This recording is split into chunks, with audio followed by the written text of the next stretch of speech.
Good evening, everybody. Stefan Molyneux from Freedomain Radio. Hope you're doing well. Just wanted to remind everyone, we have added employee number 3. His name is Stoyan. Stoyan, which is Eastern European for he who brings devil data to the masses. And he has joined us as a researcher, and he's fantastic. He really is turning me from somebody who used to think into his data-driven sock puppet talking head. And I've never been happier. So thanks so much to Stoyan for joining us.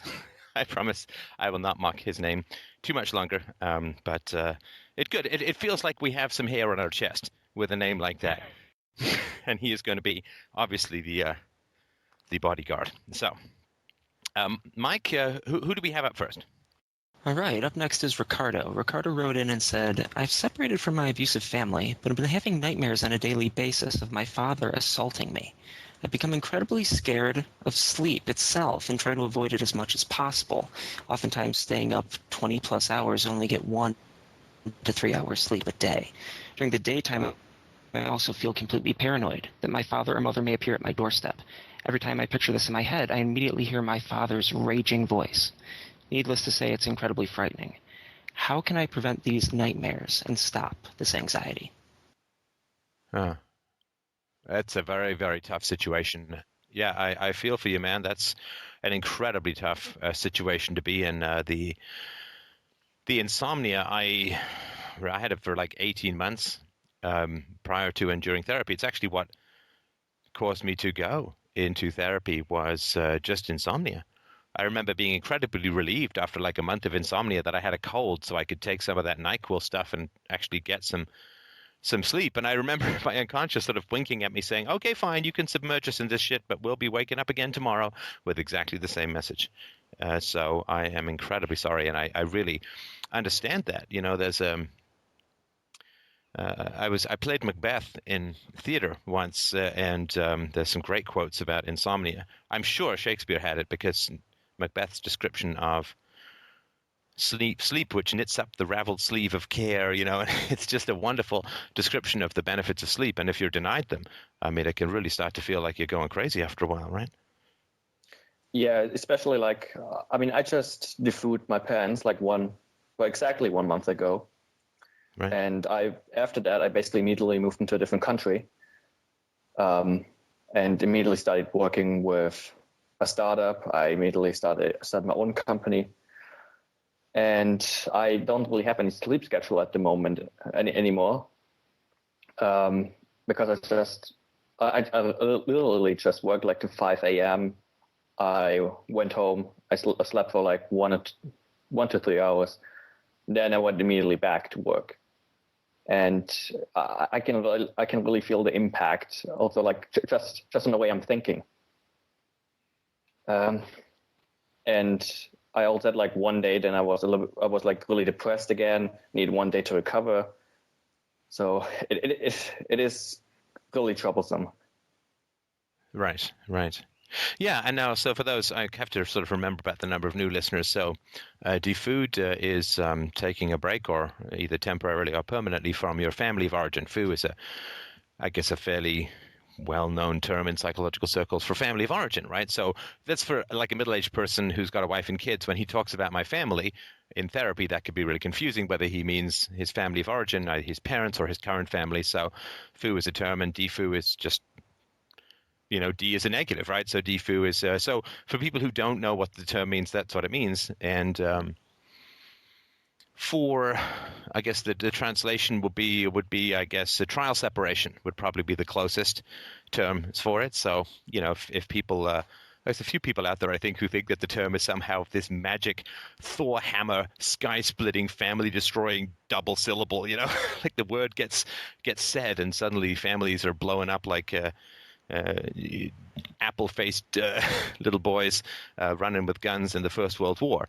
And you know, when people invent the word divorce, it doesn't cause people to get divorced, right? It's just a And I don't think I even created the term, as far as I remember. But anyway, so just think of sort of, it would be like you calling in and saying, I'm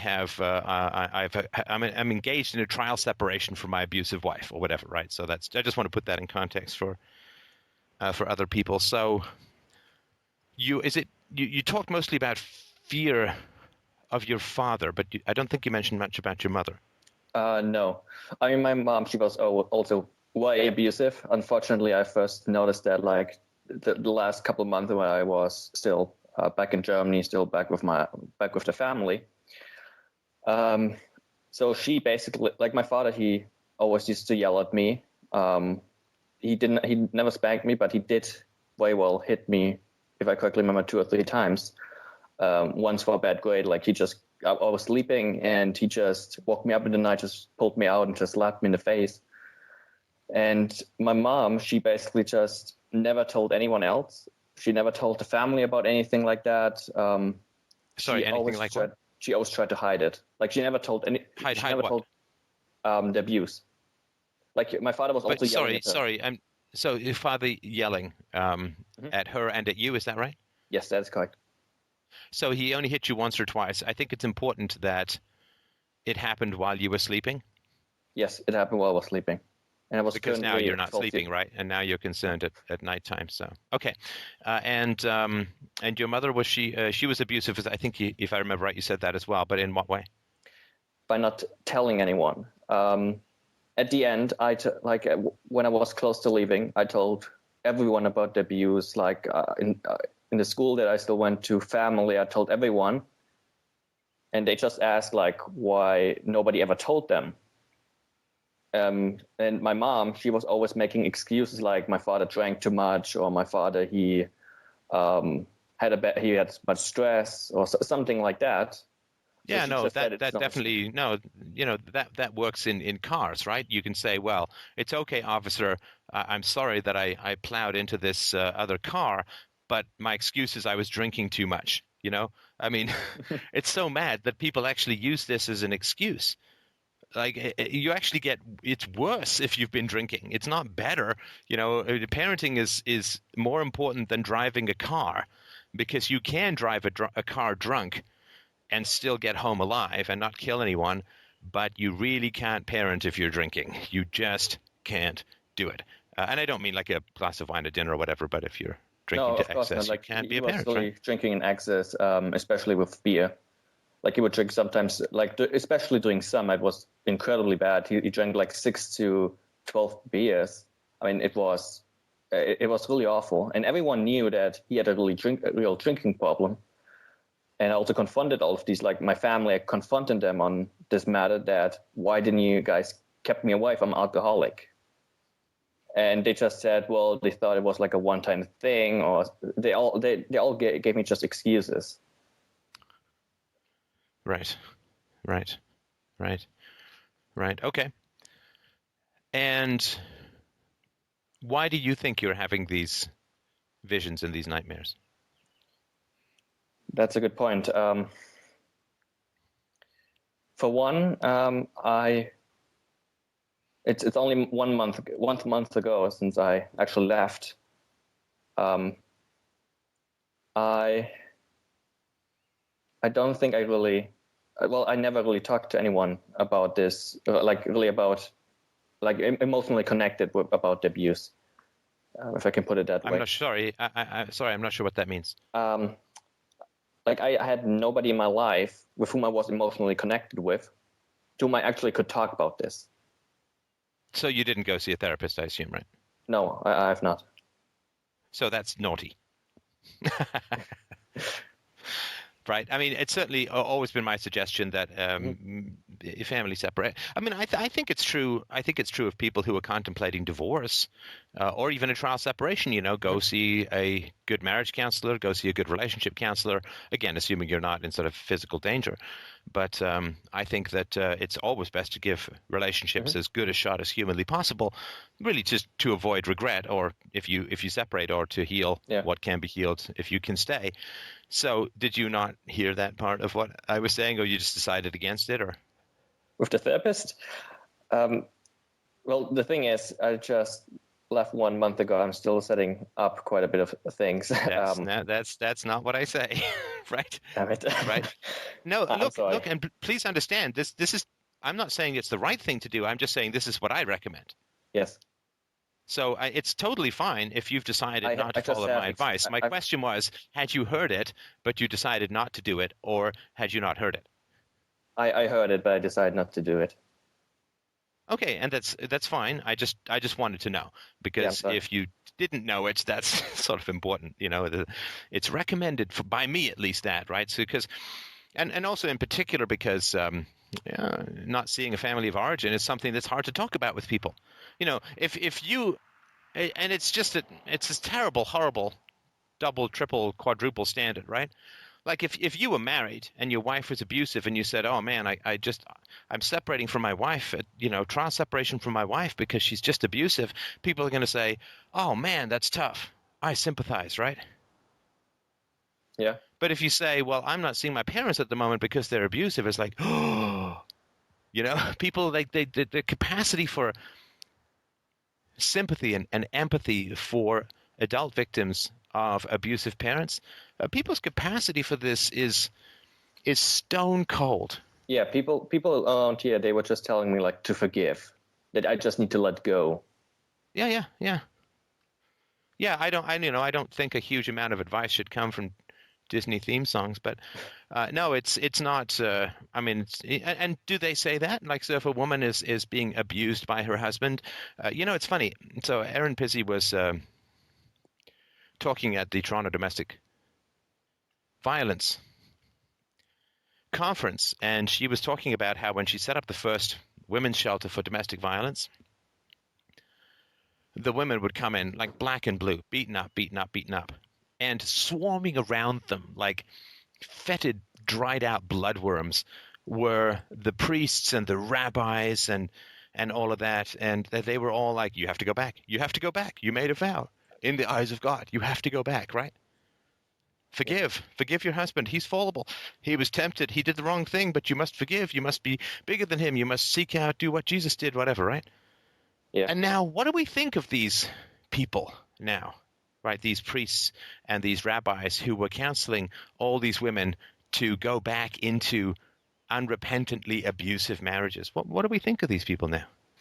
That's totally barbaric. It's fucking hideous human beings. Like manipulative, deceitful, colluding with the abusers, punishing the victims. They are interstellar cosmic assholes. And the forgive, let it go people, I mean, in less than a generation, they'll be viewed exactly the same way. Because the women at least chose to get married. We did not choose our parents. So this idea of like, well, suck it up. Too bad. They're abusive. Forgive them. They did the best they could with the knowledge they had, right? I don't remember the last time that was applied to an abusive husband, right? Sean Penn tied Madonna when he was married to her, tied her to a chair and tortured her for hours. I don't remember a lot of feminists, or anyone for that matter, saying to Madonna, hey, you really should forgive him and get back into that marriage there, young lady. Go have sex with him. Go be with him. He needs you. He did the best he could with the knowledge he had, right? Yeah, I mean, if people would be so good at forgiving, then they wouldn't even spank their kids because they could just forgive them. Yeah, if forgiveness is a virtue, then what do we do with people who don't forgive, right? Well, if you don't forgive your parents, then you are disapproved of, right? But where's the disapproval for parents who are hitting their children? They're not complying with the forgiveness. Anyway, I mean, it's all crazy stuff, and I'm incredibly sorry that you're caught up in this kind of evil-serving conformity at the moment. I am incredibly sorry. I'm sorry that I was caught up in it. I'm just very sorry that this is where the world is. Oscar Wilde, when he was being he was going to be thrown in jail because he apparently liked it kind of rough with the sailors down at the docks because he was gay, right? And he was convicted for homosexuality. Right? Crazy. And he was sent to Reading Jail, and he wrote this terrifying poem called The Ballad of Reading Jail. And it broke his health. I mean, you can imagine what the jails were like in 19th century England. It broke his health, and he did not live for a huge amount of time after he was released. And he broke his finances. This is one of the most successful playwrights of the 19th century, and an incredibly witty and enjoyable playwright. And he had a speech where he said, you know, this is just one of those times in history when homosexuality is attacked. In the ancient world, it was no big deal. The ancient world is full of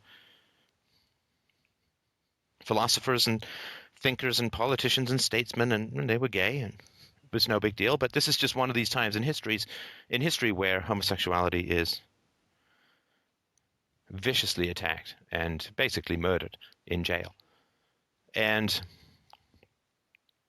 not seeing abusive parents, I don't know of any time in history where, right? Because all the power structures sell themselves to parents by compelling obedience among the children, right? You give us your children to tax through some sort of religious tithe for the rest of their lives, and we will tell them that they have to obey their parents at all times, right? It's the same deal with the kings, right? You give us an exclusive monopoly on the religion of the kingdom, and we'll tell every ignorant serf that your authority is given by God, and to disobey you is to disobey God, and we'll create this image. Like, so there's this deal where parents are sold the obedience of their children without actually having to be good parents. And they're sold that in exchange for being allowed to indoctrinate the children, right? You bring your child in to be baptized, you bring your child in for Sunday school, and we'll tell them that they've got to pay money to the priest for the rest of their lives, the imaginary disease called sin. But mixed in with that, we will also tell them that they must love, honor, and obey their parents, right? And that's the deal, right? And this is the unholy deal that is so costly and destructive to children, to humanity as a whole, and is likely to repeat. So that's sort of the very sort of quick nutshell of how that works. And, you know, we're just sort of poised on the edge of moral understanding of these issues. And I'm sorry that we're still a bit shy of actually having compassion for the adult victims of child abuse. And I'm sorry that you're not getting really much sympathy extended to you. You will certainly get it here. You will certainly get it from me, because I understand these issues, not culturally, not religiously, not historically, not emotionally. I understand these issues morally and philosophically. And the moral and philosophical argument is absolutely ironclad. If women should be praised for their courage in leaving abusive relationships, then so should adult children. And anyone who says otherwise is one of those fucking priests in Erin Pizzi's noble house of rescue for victimized women, saying God demands you go back to the man who beats you. So I'm sorry. So let's sort of move on. So you were saying that you had some theory, and the theory is that perhaps you don't have a support network around at the moment. Yes. Right. Well, get one. Get one, even if it's online, right? Even if it's an FDR meetup or any other group that you find sympathetic or right. That can be, I mean, incredibly helpful. Abusers isolate, particularly in the act of escaping abusers, because the whole world is set up to, it's a complicated topic, so I'll just touch on it briefly, but we're social animals, right? And the best way to guarantee compliance is through ostracism. I've said that about society as a whole, and we all understand that, right? And so for people who try to flee the tribe, ostracism is the greatest punishment, because, you know, we're dogs, not cats, right? We are social animals, and we require the support of society to breed, to survive, you know, nighttime animals, whatever, right? And so those who try to flee without a support system fall prey to the hypervigilance that's necessary when you are alone, right? So if you have 20 people around you, in the jungle, you can get a fairly decent night's sleep, right? How well are you going to sleep if you're alone in the jungle? Probably not at all. Yeah, not much, right? Not much. I remember when I was working up in way northern Ontario. I was in a tent, um, and I thought I heard a bear snuffling around on the outside of the tent, and it was not particularly relaxing, to say the least. So anyway, so I think a support network is really, really important. And even if, I'm sure there'll be people, if you go into the chat window, I'm sure there'll be people who will offer to help chat with you about things and help you gain some perspective if you can get a hold of a good therapist who isn't going to be one of these forgive and forget and march right back to your abusers people. Then I think that's very, very essential. Okay, yeah, the main reason why I did not really look into getting a therapist yet is I really worry financially about it. In the mid-June, I defrauded my parents and flew into a different country. So I'm still worrying a little bit about that, if not completely. Just getting on my feet here in the U.S. Well, look, if you can't get a hold of any money for therapy, let us know, and I will. We, the show, the donors, not we'll pay. Well, I would rather exchange work for that. Well, look, that's fine. It sounds like you're busy in a startup, so Yeah. so focus on your startup. I'm sure that's I mean, if you make $1 million, you can pay us back. If you don't, that's fine, right? But you need to get a support system, and if you can't afford therapy and you don't have friends around you can talk to about this stuff, then I will pay. I will pay for your therapy. Thank you. Oh no, listen, you're welcome. I mean, this is very important stuff to talk about. Right? I mean, I can tell you why I think that you're having this anxiety, this yes, and more than anxiety, this terror. I don't know, right? You understand I can't answer this, but I can give you what I think is happening, and you can tell me if it resonates with you in any way. And resonates doesn't mean true, right? But okay, so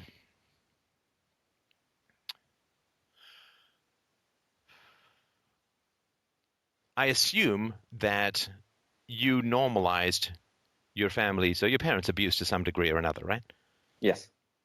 Okay. So when you normalize things, the reason that you normalize things is so that you can survive in a situation you cannot escape, right? Yes, that's true. Okay. Now, once you can escape a situation, and the reason you desire to escape a situation is because you have denormalized what is happening, right? Now, Yes. philosophy is fantastic at denormalizing crazy stuff because philosophy has these principles, right? It has the principles of the non-aggression principle. It has the principles of respect for property, and it has the principles of voluntary relationships, right? It is a true statement to say to adults, you do not have to see abusive people, whether they're your priest, whether they're your parent, whether they're your cousin or the guy down the road or your husband or your wife or whatever. You do not have to spend time with abusive people. That is obviously a factual statement. I'm not making any of that stuff up. So when you denormalize something, then you wake up to the historical horror of that which you had to normalize. Yeah. Does it make any sense? It does. It definitely does, because at the first time when I actually started waking up, I immediately got. I'm not sure if this is exactly what you were talking about. I got into depressions, but really bad ones. Along with 2 suicide attempts. And you had 2 suicide attempts yes, at home? At home. Right. And it was needless to say, it was the most horrifying part of my entire life. Of course. And of course, then I was getting deeper and deeper into all of this knowledge, and realized the abuse around me.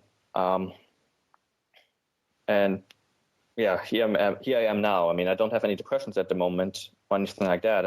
I got rid of them, luckily. Just the nightmares at the moment. And I actually have, and this may be, I'm not sure if this is another question, but I have like not really a good idea of where I'm going to go in my life. Like I know that I'm working for the startup. I also have my own company, but I have no idea where to go. Really, I'm kind of lost. First of all, take pride in what you've been able to achieve, right? I mean, you got your own company and you're in a startup.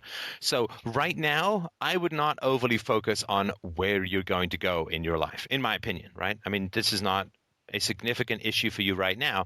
A significant issue for you right now is getting more than an hour to 3 hours of sleep a night, right? Yes, that's true. Okay. I would think I'm completely underachieving. That's always the feeling I have. Yeah, that's not true. I mean, I'm going to tell you straight up, that is not true. You are not underachieving. I talked to a guy a little while back on the show who was in his late 40s or early 50s and living in his brother's garage.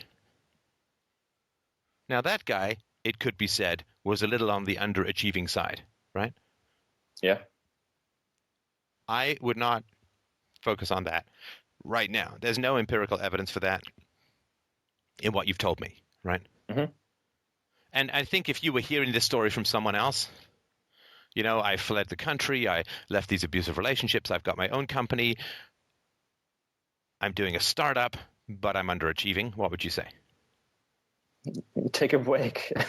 Yeah. Take a break. Pull the other one, right? Like, are you kidding? Exactly. What are you supposed to be doing? Traveling through time and, healing the seas and bringing dead people back to life? I mean, what the hell is your standard here for achievement, right? Yeah.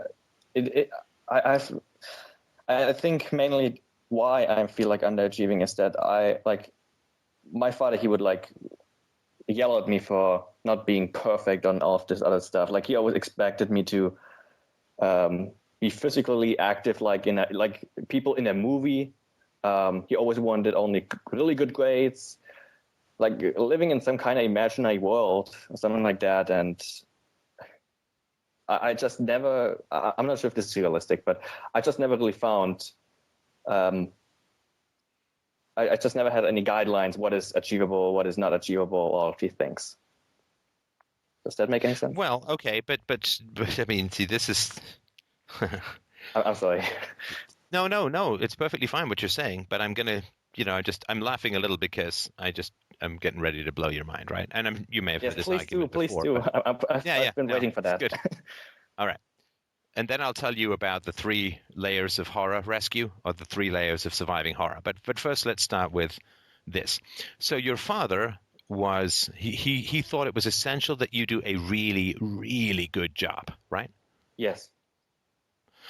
So you could say he was kind of a perfectionist, right? Yes, exactly. Right. Now, what is more important, being a good parent or getting an A on some test in grade 5? Well, being a good parent. I would say so.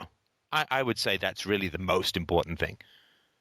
So how hard did your father work at being a good parent? Not at all. Well, let me ask you, how many books did he read? How many experts did he consult in order to find out what was the best practices, scientifically supported, psychologically verified, the best practices for raising children? How many people did he consult? How many books did he read? How many parenting seminars did he go to? He done nothing of that. Okay, so if you were to say to your dad, Dad, I got a test on Friday, fuck it, I'm not going to study, what would he say? He would first put me into timeout, yell at me for probably 1 or 2 hours, get really mad. I mean, it's horrifying. It's horrifying. And this is not a hyperbole. Your timeouts literally did last 1 or 2 hours, right? Yes, they did. So what fucking expert did your dad consult that said, it's really great, put kids in timeouts for an hour or two. You never consulted I anyone. don't look. Yeah, I don't agree with timeouts, but it's 2 minutes per year of age. So unless you're actually 30 or 60 years old when he's putting you in the fucking timeout, he's doing it completely wrong and being destructive, right? Yes. So if your dad is such a perfectionist and it's like, well, you've got an important job to do, son. It's really important that you study. It's really important that you do a great job. Where was his perfectionism when it came to parenting? A little bit more important than your grade 4 spelling bee, right? How good was your father when it came to perfectionism about parenting? Was a fucking loser. That's what he was. Right. Right. So your father was not a perfectionist, right? Not at all. No. Right. Your father used high standards not because he had high standards, but because by using high standards, he could appeal to your desire for excellence and use it to harm you. He used that which was good and noble and virtuous about you, i.e., a desire for excellence, and he used that to hurt you. Saying that a perfectionist, abusive parent is a perfectionist is like saying that a torturer who really knows how to hurt you is a doctor. Right? The torturer only studies anatomy in order to harm people, in order to find out where their ganglia are and where their nerve centers are and how much damage to do to someone before they die and make sure they don't die. And right, he knows exactly how much electricity to make you scream in agony, but not so much so that your heart will stop. He studies a lot. He studies human anatomy a lot, and he learns in particular what is hurtful to you, but he's not a doctor, right?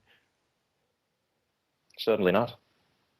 So when you feel like you're underachieving, it's because your dad felt that you were underachieving at times, right? Yes. Which means that he underachieved as a father. So this is my way of trying to offer you the gift of relief or release from feelings of underachievement. And you know, do you want to do a role play? Maybe you be your dad and I'll ask about excellence in parenting? Sure, let's do it. All right. So, Dad, I wanted to talk to you about something because I remember as a kid, you often got really upset if I did less than perfectly in some area or some test or some thing, right? Do you remember that at all? Yes, well, I do. Education is very important. School is very important. Without that, you won't get a job out there. I worked so hard to give you everything I could. I never had a little father, and I am working my ass off for your education. And Right. What are you telling me with this? What are you trying to achieve with this? I'm not sure what you mean by what am I trying to achieve. You mean by talking to you about what I remember? Yes. I don't know what achievement means. I'd like to ask you, though, since you say that education is very important, Dad, how did you educate yourself on becoming a good parent? Right? So you said you didn't have a father around. Is that right? Yes. Okay. So you didn't know much about how to be a father. And I guess my question is, because I don't really understand some of the things that you did, you know, the yelling, the hour or two timeouts, the, you know, whatever, waking me up in the middle of the night once or twice to slap me in the face for doing badly. Which books or experts did you consult or read that said this is a good idea? I did not read anything. You know what? This is complete bullshit. I don't need this. I don't need to hear this from you. Wait, hang on. You just told me that education was very important. And I'm just curious how you educated yourself on how to be a good parent, particularly since you didn't have an example of your own. I already got a job. Is education not you don't important for have one, parenting? and I'm paying for you. Hang on. Are you saying that education is not important for parenting, but it is important for children? To break out of the role, he would have probably left by now. Which would He would have yelled. show you the ego fragility of his position, right? Yeah. It would mean that this guy who was incredibly critical of you doesn't have the balls to even be asked a question about his own competence, right? Right. You know, there's something that says, I remember this from when I was a kid. It says, don't dish it out if you can't take it, right? Yeah. And now people who are hypercritical, what they're saying is criticism is really good for getting better at stuff, right? You criticize the crap out of your kids and they'll get really good at stuff, right? It only was. And how would he respond? I mean, in the role play, I wasn't actually even criticizing. I was just asking a question. I didn't criticize him. I didn't speak of him negatively. I didn't attack him. I didn't call him names, right? I was simply Right. asking for patient, calm, Socratic explanations, right? Mm-hmm. And how did Mr. Criticism is really good for excellence, how did he appreciate even a mild potential criticism? He did not appreciate it. He raged completely. He ran away like a little girl guide in front of a giant grizzly, right? This big He-Man who's so great at criticizing children, right? What happened when he got even a whiff of potential criticism? He lost He it. ran away because it's scary. Right? I mean, you get what complete assholery that is, right? Like what a complete asshole you'd have to be to criticize, and then the moment anyone has even a potential criticism of you, to just be like, oh, this is bullshit, and hang up, right? Yeah. I don't think you get it yet. I do get it. I mean, I know that he's like a complete narcissist. I know that as well. No, you don't. No, listen, because he just visited us prior to the role play when you said you feel like you're underachieving. If you knew that, he wouldn't be in your head saying that, right? Right. Oh, okay.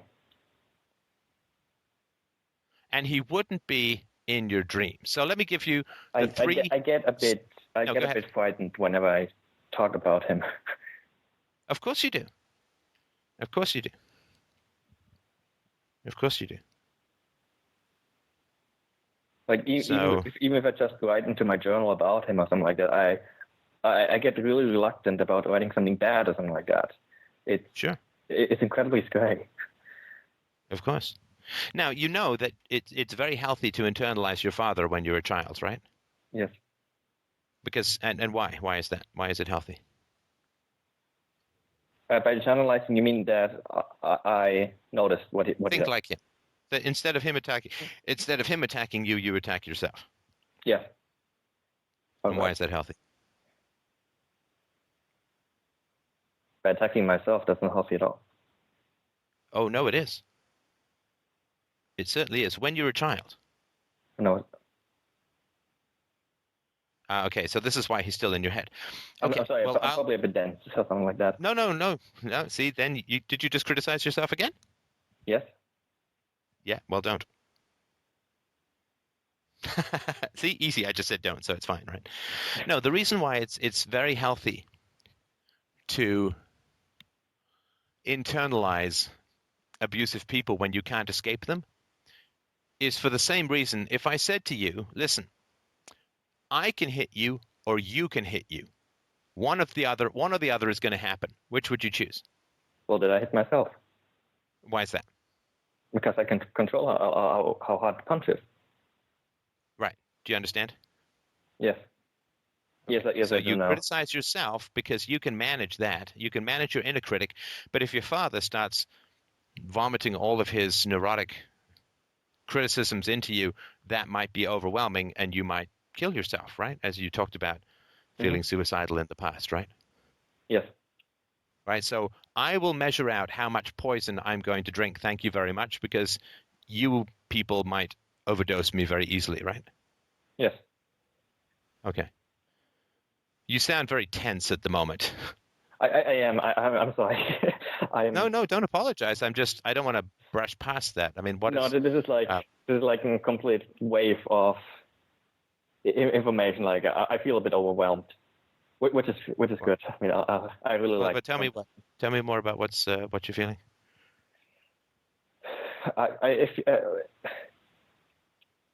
like I feel like there's some burning sensation inside of me. I'm sweating. I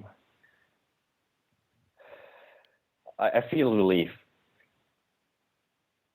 Yeah, because you have an ally, not in terms of me, but just in terms of reason, right? This is just rational stuff, right? This is philosophy. Yes. Right. And would you like me to go on a little further, or do you want to tell me more about what you're feeling at the moment? I would appreciate if you can go a little bit further. All right. Thank you. So, no, my pleasure. So, in my opinion, and again, this is all just my opinion, but it's with some significant experience, there are 3 stages to waking up to childhood horror. The first is to recognize that there was horror in the past. The second is to recognize that there is horror in the present. And the third is to recognize that there will be horror in the future. Now, that sounds very corny and all that, but I'll sort of tell you what that means. So the first, of course, is to say, when I was a child, things were pretty horrible, right? Mm-hmm. And then what happens is people like me say, well, you should probably chat with your parents about that, right? And you probably heard me say that, Ricardo. So then how did you feel when I said that? I didn't even. The thought of talking to my father was impossible. Okay, impossible is not a feeling, so let's try that one again. I felt scared, really scared. You're terrified, right? Yes. And what that means is that helps you transition from feeling horror in the past to feeling horror in the present, right? Yes. Right, because if I just said, oh, journal about it and ruminate about it and so on, then it would all keep it safely encapsulated in a cyst called history. A cystery, I guess you could say, right?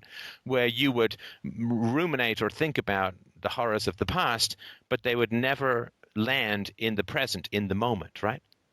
Yes. So, if there's horror in the past, then I say, well, go talk about it with them.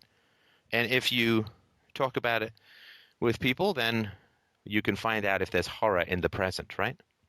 Yes. And there usually is, right? So then, maybe like you pack your bags and flee, right? Yes, exactly. Now, was that the end of the horror? No, it was not. No, it was not. Because now you're afraid that there's horror in the future too, right? That Yes. there is no escape from it, right? Yeah, exactly. That's exactly how I feel. It's really frustrating as hell, right? Like I'm in a fucking different country, right? Yes. Why am I still scared, right? Before I left, I was only focusing on actually leaving. I never thought like, well, what's after that? And then once I got here on the first day, I had to take a break because I got like overwhelmed. I immediately I noticed that like I'm in a different country. I'm completely on my own now. I'm alone. Yeah. All of that stuff. And then I first had to take like a little break until it normalized a bit. Right. And now I'm just worrying really about the present as well as the future. A lot about the future. Right. Now, the reason why I think that there's the third wave of recovery from horror in the past, horror in the present, is horror in the future, and that is because we then begin to recognize as we try to talk to other people in our life about our histories, what do we find out? We only find resistance. Yeah. We find basically collusion with our abusers, right? Like the priests in Aaron Pizzi's domestic violence shelter. The priests are colluding with the husbands in trying to deliver the victims back to their abusers, right? Yeah. And you either go back or you break from culture, And so what happens is when we begin to really process our abuse, we realize that the abuse is not a family problem, essentially. Right? It's not, how's it not a family? Like with society as well? Yeah. Yeah. Yeah. Because, I mean, speaking for myself, my mother could never have gotten away with what she got away with without the direct collusion of literally hundreds and hundreds and hundreds of people. The abuse that I suffered as a child was not primarily a family issue. It was primarily a social issue. Now, I can get the fuck away from my family, but I cannot get away from society. And that's the third stage of processing horror. And that's that the horror can also be in the future until it's clear. Your father is getting to your dreams through the people around you.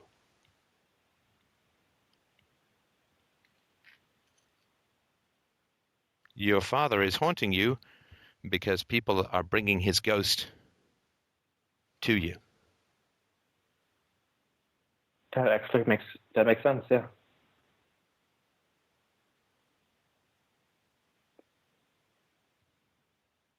That sounds But, a bit blasé, a bit flippant. yeah, I know. I'm just processing. I'm just trying to figure out how can I then like. No, you're not processing. No. Listen, I know you, Ricardo. You are a very fierce intellect, right? You have a very, very strong set of horses right up below the top of your forehead, right? Yes. So what you're trying to do is you're trying to think your way out of it, right? What does this mean? What are the implications of this? Where did this come from? How can I understand this? What's the analysis, right? Yes, that is true. Right. That will not save you. That will not stop your dreams. Your dreams are not coming from your top of the monkey brain. It's coming from the bottom of the lizard brain, right? The lizard brain? Yeah. I mean, the brain is just like old shit piled on some new shit on top, right? Yes, that I know. Right. So the stuff that the dreams, that this is all like dogs dream, right? Cats dream, mice dream, right? So it's real base of the brain stuff that's happening here, and it's not going to listen to your advanced monkey top of the neofrontal cortex brain, right? It's just not. It's like having a meeting of executives and thinking that's going to fix the water gushing in through the basement, right? For that shit, you need a plumber, right? But does this mean that I need to take action? Boy, so you've got thought, you've got action, anything to avoid feeling, right? Yes. Right? What can I do? What can I think? What can I say? Not how do I feel, right? Well, I kind of feel like crying, but I don't see how that would really help. Help? How do you know it won't help? Because I've cried whenever I was alone, and it was a short relief. This is the whole point. No, but the whole point here, Ricardo, is you're not alone right now. We're talking. So it's an action of trust to be vulnerable when talking about emotional things with someone. It's an action of trust in me. I'm not saying you have to cry or anything, but it is an action of trust in me. And it is a breaking of the isolation. To cry alone about being isolated does not solve the problems of being isolated, right? Yes, it's just like when my depression started, I avoided contact everywhere. I did not talk to anyone. I only talked whenever I had to. I did not even talk a single word to any of my classmates back in school. I did not talk to anyone. Are you trying to sell me on your isolation when I've just told you that you're isolated? I'm sorry. That's all right. Let's get back to what you just felt just a second ago.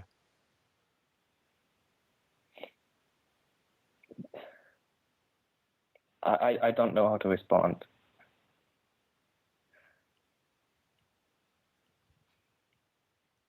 But I'm not asking you to respond. You told me that you were feeling emotional. Yes. Because to respond is like you serving the ball back to me, right?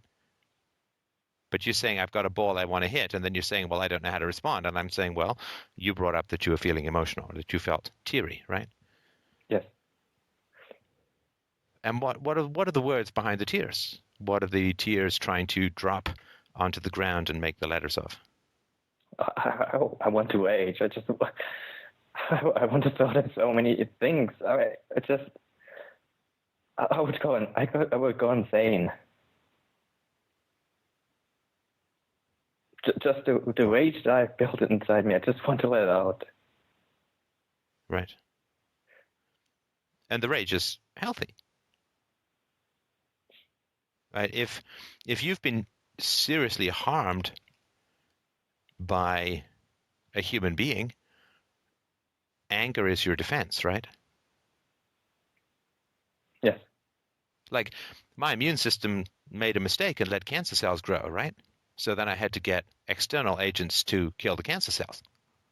Now, those cancer cells are going to come back. I mean, most people get cancer a couple of times in their life, but hopefully the immune system recognizes and kills the cancerous cells you don't even know, right? Now, I want, the next time cancer shows up in my body, I need to live. I need my immune system to take those motherfuckers out back and kill them gangster style, right? Yes, of course. And hunt down their family, right? I mean, a full-on DNA purge of those little bastards, right? Yeah, I mean, like, kill them. Yeah, kill, right? Now, of course, we're talking about your father who's, killing is not the appropriate response, right? Yes, but I'm aware. But the emotions are about the future. The emotions, everyone makes this mistake, and I have at times in my life too. We make this mistake and we think that pain is about the past, right? Pain is not about the past. Sorrow, rage, they're not about the past. When my daughter falls and skins her knee, it hurts like hell. Why does it hurt like hell? What's the point of that pain? Well, it should tell you that you have been hurt. Okay, why? What's the point of that? She knows she's been hurt. You. She can see it. It has to protect you. From what? Well, from damage.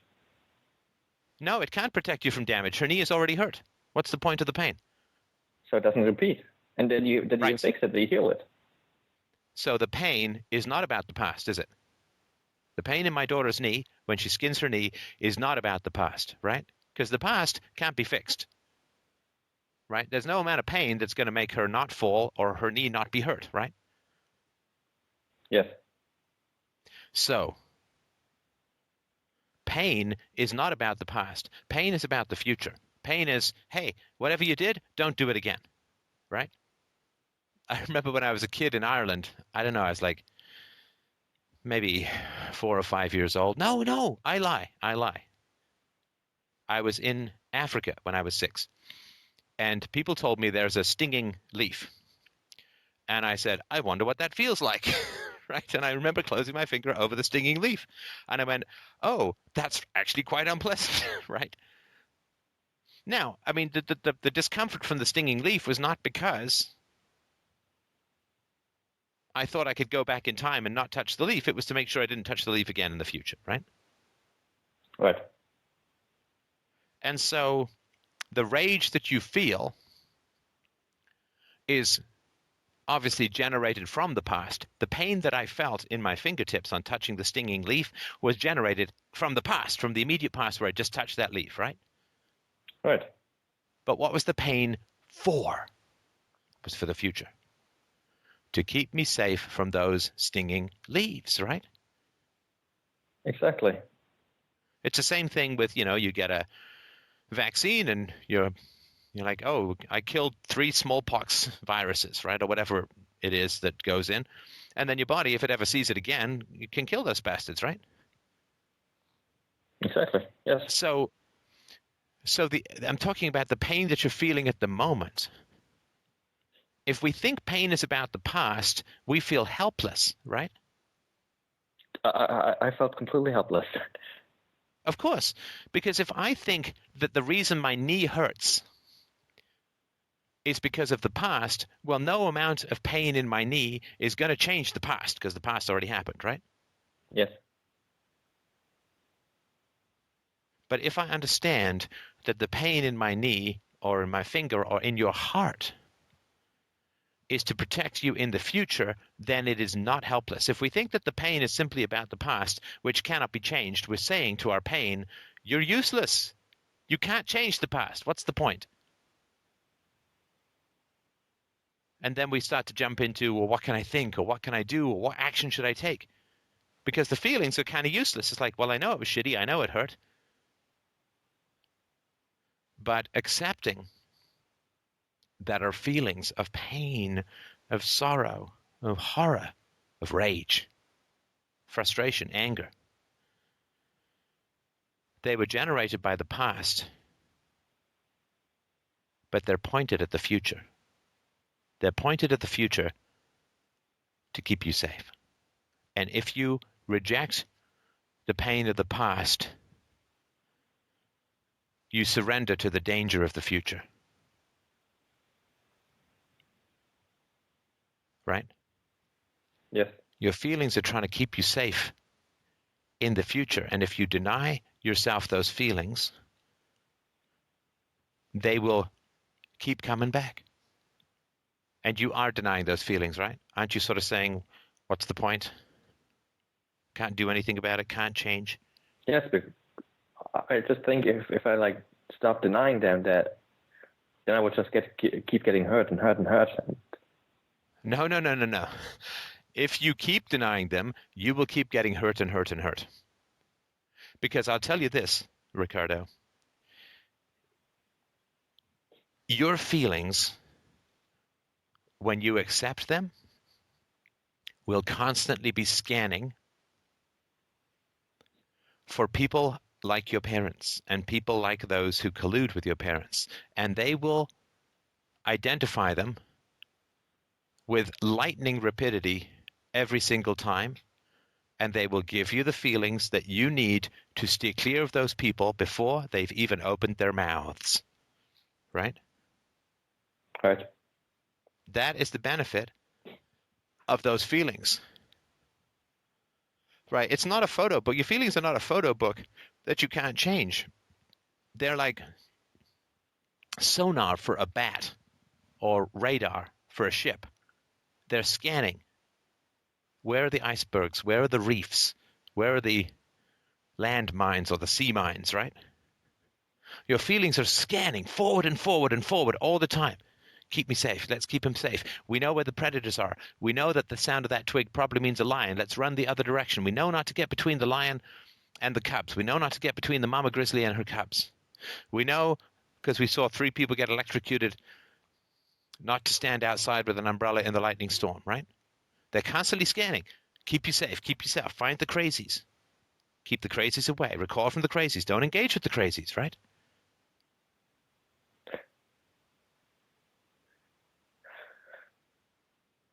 They are your friends because they can find your enemies.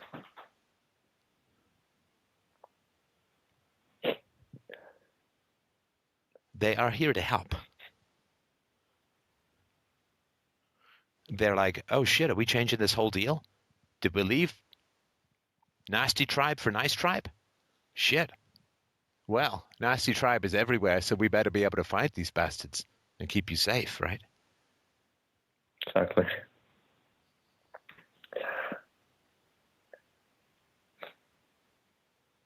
I really, really thank you for that.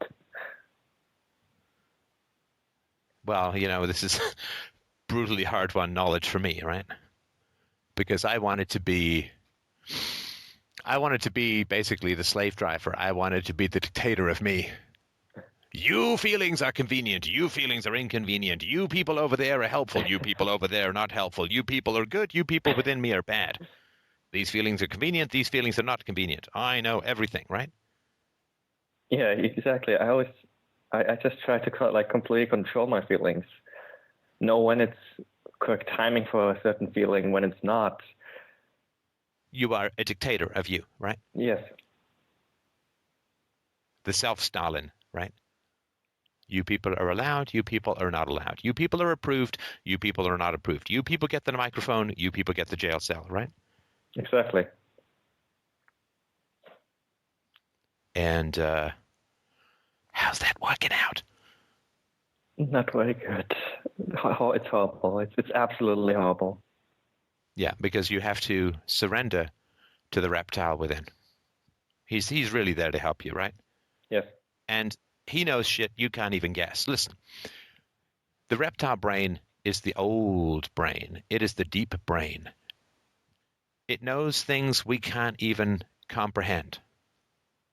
The reptile brain gives us like dreams and stuff, which if you puzzle them out are like, holy crap stuff, right?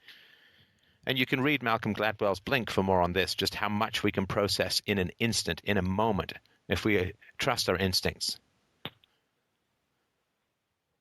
Right? Trying to live life through the new monkey brain is like trying to get to China from the North Pole on a bicycle. Right? When you've got the teleportation of the underbrain, right? The underbrain is this good for me or is this bad for me? The deep reptile brain is good for me or bad for me, right? Yes. And it has evolved over billions of years. This new shit we've got bolted on the top, a couple of 100,000 years, right? I mean, it's beta. Right? I mean, it's buggy as fuck all, right? It is. I mean, tell me I'm wrong. It's fantastic, but it's buggy as shit, right?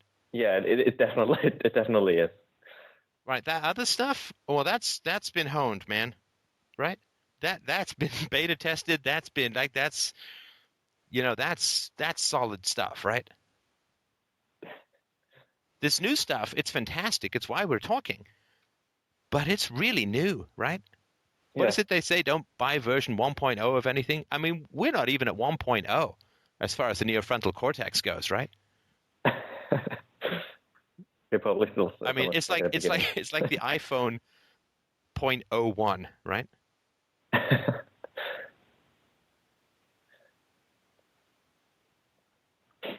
And again, I'm not saying don't think, obviously, right?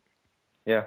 But what I'm saying is that this buggy as shit beta spanking new 0.01 version top of the monkey brain, you can't live your life that way. It's tempting, right? But you can't. First of all, it's not the reason why you're alive. It's one of the benefits you have from millions of years or billions of years of evolution, right? The top of the monkey brain is not why you're alive. You can't live your life that way. It's like, I mean, icing tastes great, but you can't eat icing all day, right? You need cake and vegetables and fruits and, right, proteins and fats and all that kind of good stuff, right? Yeah, definitely. And top of the monkey brain is like icing. It's great, tasty, but man, it rots your teeth if that's all you live on, right? The deep brain, the reptile brain, that shit has had its kinks worked out over billions of years, right? I mean, you know that the neofrontal cortex, this sort of seed of reasoning stuff that we've got, is like a tiny blink in the history of evolution, right? I mean, It's so new, it's ridiculous, right? You know, to launch the space shuttle, they need to swap out tiny memory cards of old software that was written and tested because nobody's writing that new software because that old software is just so good and is so bug-free that no one is willing to rewrite it. So these guys have to swap out these, like, I don't know, 8K memory modules or something like that to get the space shuttle up. That's how terrified they are of flying on new software, right? Yeah, I can definitely imagine that. All right. Especially as So, I'm also yeah, a programmer, try not so to live right up there. It will not keep you safe, and it will not give you meaning. It will not give you relaxation, because when you've got a brain that's hyperactive, it's because you're using the wrong gear, right? Yeah. I don't know if people still ride multi-gear bicycles, but like when I was a kid, you go from a 3-speed to a 10-speed or whatever, right? I mean, if you try biking up a hill in the lowest gear, I mean, you just can't do it, right? No, of course not. And if you try biking down a hill in the highest gear, I mean, you're just spinning your heels, right? Yeah. So you've got to get the right gear for stuff. And keeping you safe is the job of the monkey brain. Sorry, it's the job of the deep old reptile brain, right? I mean, it keeps reptiles safe, right? Try catching a frog. I mean, that frog knows what's going on, right? Can't move a TCP/IP packet to save its slimy little hide, but it sure knows when there's a threat around, right? That's how deep and old that stuff is, right? A fetus, when a needle comes into the womb, will try and get away from the needle, right? That's long before it knows how to talk, right? Long before it's even born, right?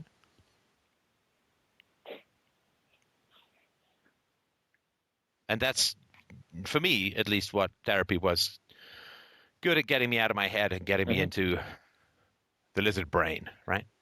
Yes. The deep, friendly, quality-tested, bug-free lizard brain. Now, abusers want you to stay in your head because your head can be manipulated, but your lizard brain can't be, right? So lots of people will say that they want you to stay in your head and, you know, they're going to talk you in and out of stuff, right? Like your lizard brain is like giving you nightmares, right? It's horrible nightmares. Well, they are helpful. But as long as you get that they're helpful, I they'll said start horrible. to diminish, right? I said horrible, not helpful. Oh, you said horrible. Yes, sorry. Yeah. But helpful too, right? Now, if you start listening to those dreams, if you start listening to that horror, then it will start to diminish, right? I mean, if you stop drinking some bacteria, then your immune system can start to calm down, right? But your lizard brain is like, we were harmed, we were frightened, we were brutalized, we were yelled at, we were scarred, we were put in hour to 2 hour timeouts, we were pulled out of bed and hit in the face, we were terrified, right? That's what your lizard brain is saying, right? Yes. Now, you can't argue with the lizard brain because the lizard brain is like, well, that shit happened, right? Arguing with the lizard brain is like, it's like trying to open your eyes and not see something that's right in front of you. You can't do it, right? It's a function of the autonomous nervous system. That shit just works, right? Trying to argue with the lizard brain is like trying to talk a frog out of being scared of you, right? Good luck.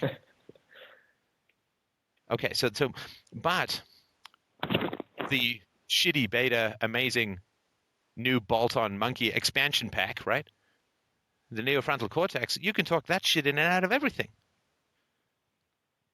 Because that way, right? That way people can say, oh, forgive, right? Oh, let it go. Oh, move on. Oh, don't hang on to you can talk that crazy motherfucker in and out of everything, right? Yeah, of course. And that's why manipulators want you to stay in the buggy as hell monkey expansion pack, right?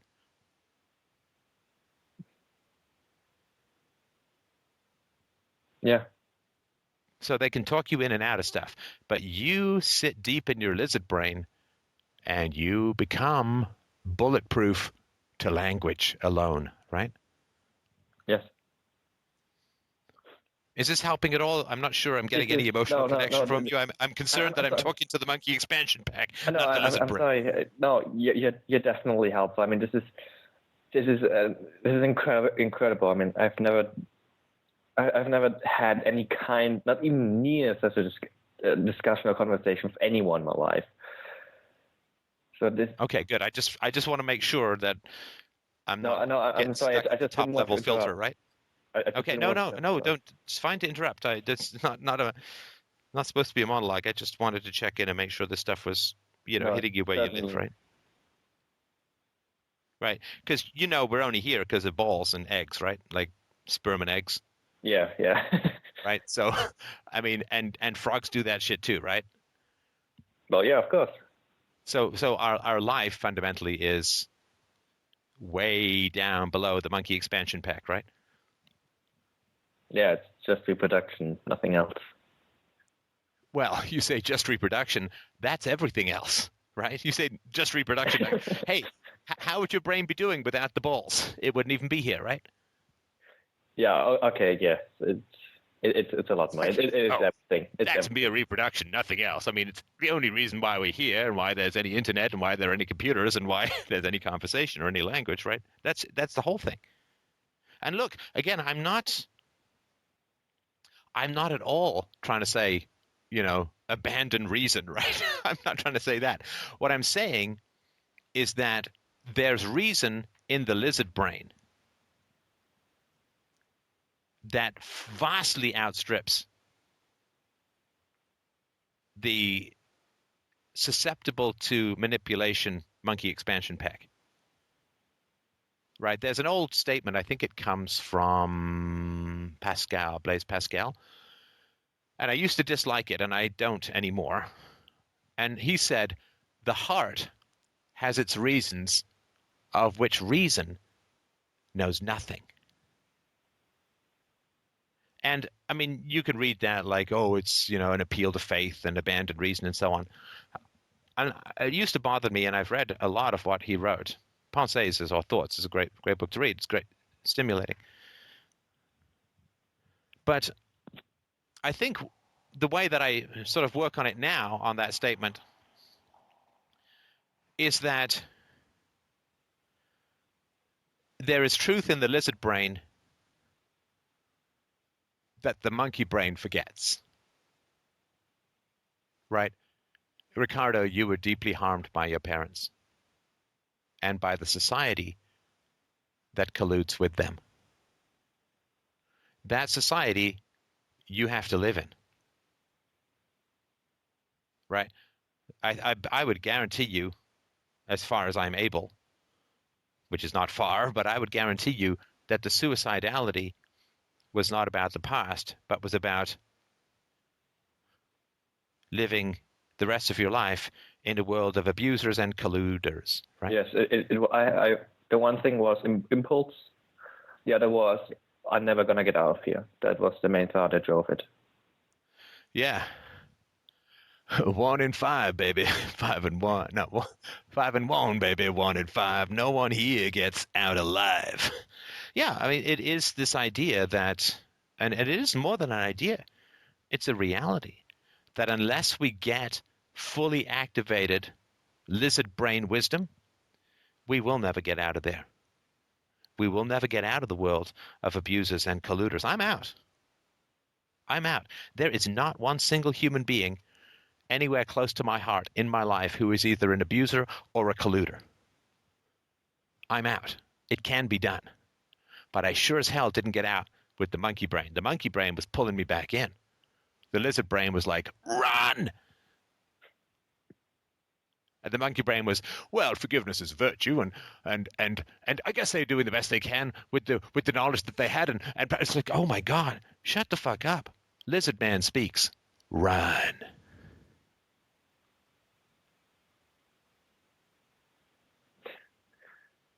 That's actually what it's been telling me all the time along. Even now, Yeah. like even with the company I currently work with, it's still telling me to get out of there. Well, the lizard brain, you got to listen, but the lizard brain can't be a dictator any more than the monkey brain is. We've got this fascinating ecosystem of personalities and wildly different layers of developed brain. Right? I mean, we're all patched, right? I mean, there's no, right? It's like, I think Windows 8.1 still has to run DOS 1.0 programs. Right? It's all a patch, right? I mean, you can see this biologically. I mentioned this on the show before, but we're one of the few creatures who can move fingers independently of each other, right? That's why we can play piano. And type and play guitar and stuff like that. We can move fingers independently. Do you know how bad that software is? It's terrible. So all the other creatures move all their fingers together. And do you know that that same hardware is in our hands? When you just want to lift your pinky finger, do you know what your brain says? It says, move all the fingers, right? And then a piece of your brain that's layered on top and a piece of your nervous system that's layered on top of the old shit says, oh, well, except for those. I mean, it's terrible. It's so god-awful. This is why there's no divine designer, right? It's the worst stuff around. It's terrible. Right? And that's why we have to listen to all of it. Right? We listen to the monkey brain, we listen to the rabbit brain, we listen to the salamander, like we listen to the whole ecosystem, right? Balance in the forest is an ecosystem.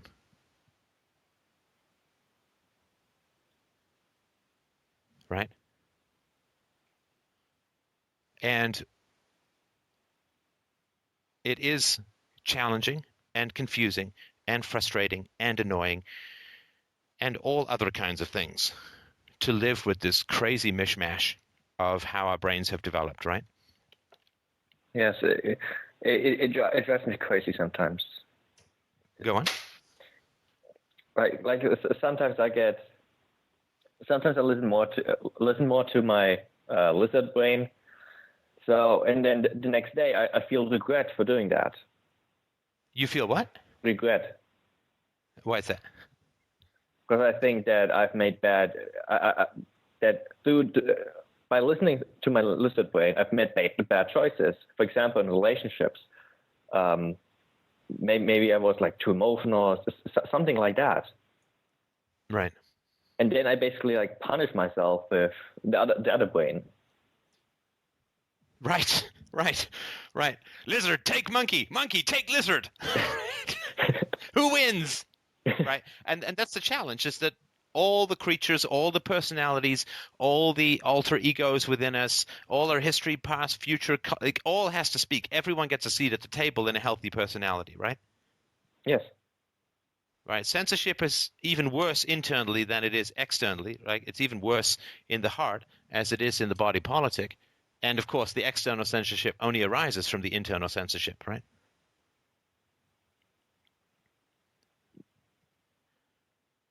And so how exactly? So listen. I mean, so if we only listen to the lizard brain, we don't get the internet. You know, we get to squid or come into a river and hopefully fertilize some eggs that look like tiny eyeballs, but we don't get the internet, right? Yeah, that is true. But if we only listen to the monkey brain, we get exploited. We get talked in and out of shit by sociopaths, and we become serfs to their language, right? But how exactly is it possible to like even remotely balance it? You didn't. Did you just use the word exactly with me? Oh, monkey brain on the loose. I'm talking about balance and listening, and you're saying, yes, but exactly, right?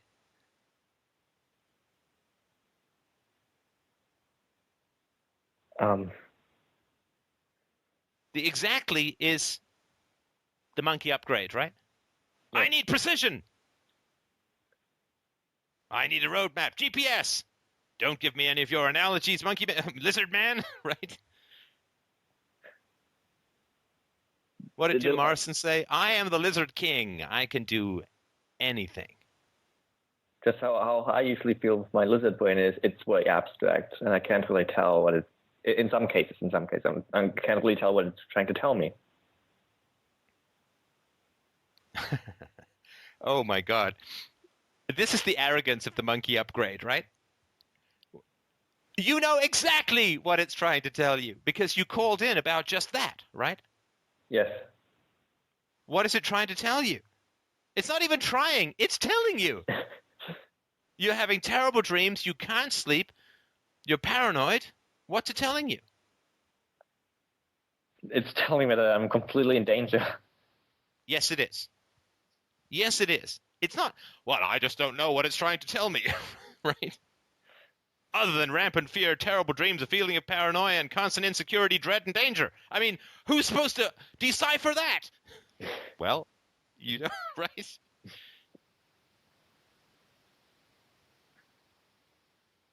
It's saying that you're still in danger.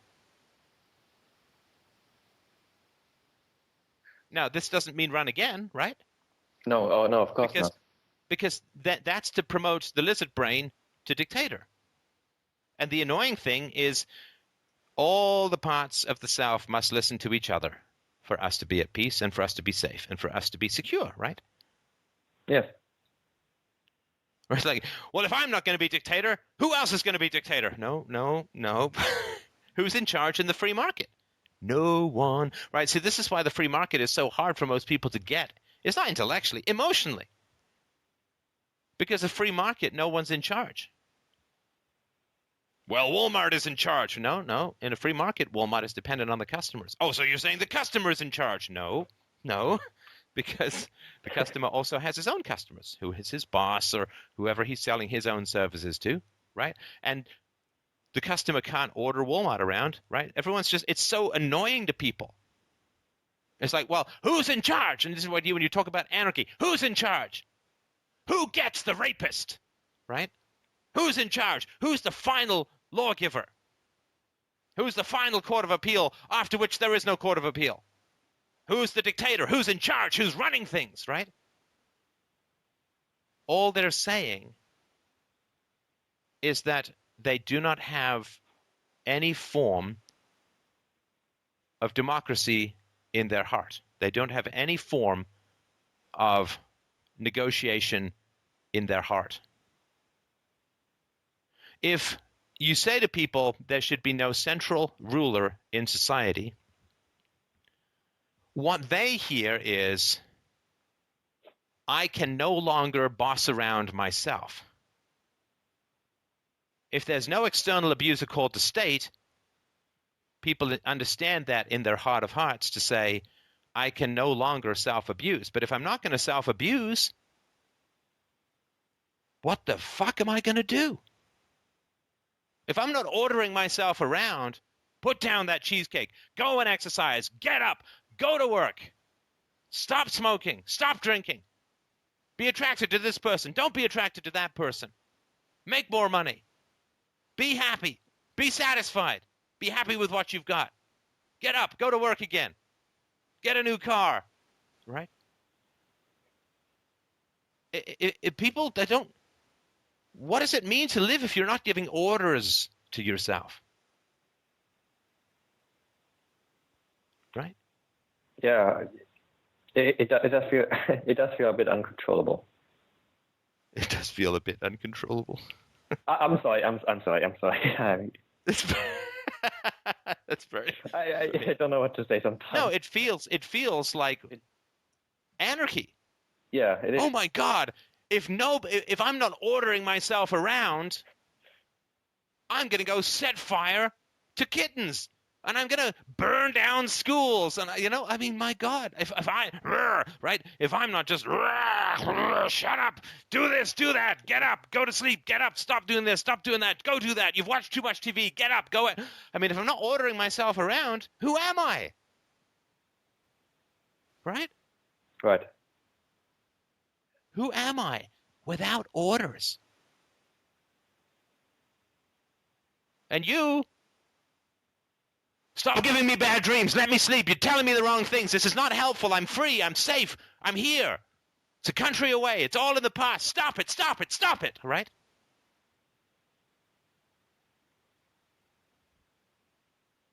Yeah, I've been trying. Yeah, exactly. I've been trying to. And I used the word again. I'm sorry. I've been trying to order myself what to do every day since I came here, and it never worked out. Right. It was more or less the opposite. Sure. Yeah, because, the war on drugs works out so well, right? Remember how we have these rules say immigrants can't come into the country? Yeah. I mean, people have the entire example of how the state doesn't work when you order people around. And yet somehow they think it'll work in their own heart. People are like, the libertarians do this, right? I don't want to take orders from the government. I want to take orders from Jesus. I don't think I don't think you really get this yet, right?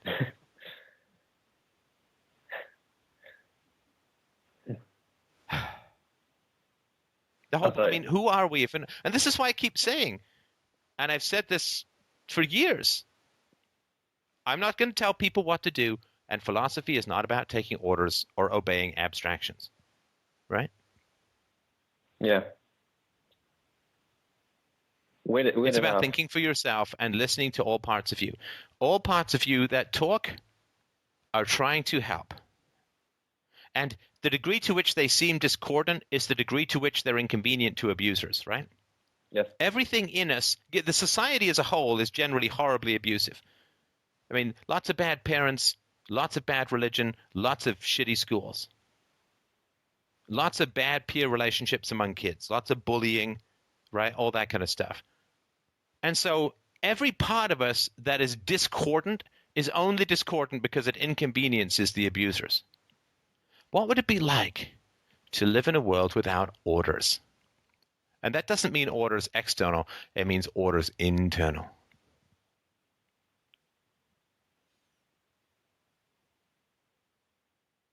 I mean, I had a day off today.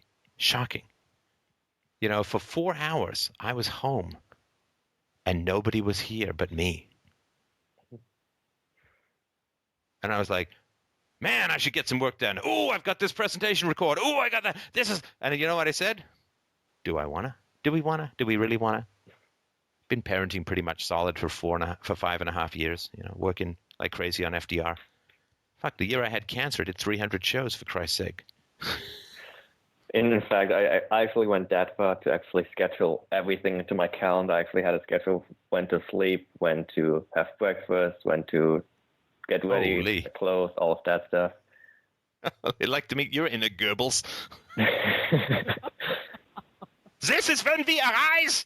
This is when we brush our teeth for this many minutes and not 1 minute more or less. I will give you 4.3 minutes to masturbate. But I get to watch. Through one monocle. Do not squirt anything on the monocle.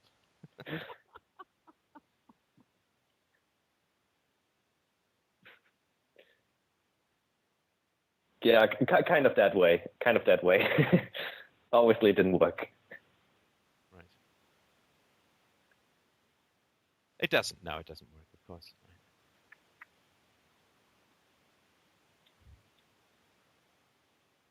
And today, I did virtually nothing. It was lovely. Yeah, I should try this myself as well. It was lovely. You know what I'm going to do tomorrow? What? I don't know. Might be nothing, might be something. Right? But I'm not going to do something because I think I must. I mean, there are a lot of have-tos, and my daughter needs food, right? It's not next week, right? She'll be fine, So, yeah, I think also where the financial way came upon, because if I look actually at my bank account, it's not really empty. I actually also donate to Freedomain Radio. So it is... Oh, sorry, did you say you donate to Freedomain Radio? Yeah. Okay, please stop doing that until you have done lots of therapy. If you do the favor to me, right? But anyway, go ahead. No, I mean, what a way for the financial ways, where they came from. Yeah, I had these financial ways. Just if I think about it, I do have clients, I do have work coming in. My bank account is not really that empty. So I would actually have money for therapy. I was just... Well, look, I mean, I appreciate that. The offer stands. Like, if there's financial concerns between you and therapy, just give us a call. Thank we'll you. pay. I mean, I just want to reiterate that. Don't not go to therapy. It would make me extremely happy if you took me up on the offer. No, I mean, I certainly would want you to do that. I will certainly go to therapy. I mean, I actually also wanted to help out a bit with Freedomain Radio. I'm not sure if my emails ever came on. Well, I appreciate that. You sound kind of overscheduled at the moment. Working on your own business. You part of a startup. Well, my own business is basically going to be going to therapy, and you're going to need time for that. So I appreciate that, and we'll definitely look. You're smart enough to do a great job here. I have no doubt about that. So keep us in mind. But now, I think that trying to get some sleep into your brain would be maybe a little bit more. Yeah, I'll go to bed after this call immediately. I mean, right. Yeah. But yeah, listen. I mean, I mean, we could talk all night, and I want to get one more call in. But the important thing is you're not alone. Like, there are people out here who get it, who understand, and I think it's this community, which is I think just fantastic stuff. But you're not alone. Don't isolate yourself. There are lots of people here who will help and get into therapy. Like tomorrow, call around. And tell people you're broke. Therapists are pretty understanding. They'll cut you a break. And I would couldn't urge you to do that more strongly. Thank you very much. You're very welcome. You'll keep us posted, right? Oh, I will. I will certainly will. Fantastic. Get some sleep, man. Okay. Got it. Lots of love. I mean that. Lots of love. Good job. And we'll talk to you soon. Okay. Talk to you soon. Thanks. All right. Thanks, Ricardo. Mike, you're going to follow up with this guy? Absolutely. Keep on him. Expect the emails, Ricardo. Expect them. Yeah. Spam stops us not at all. I will be the external Goebbels.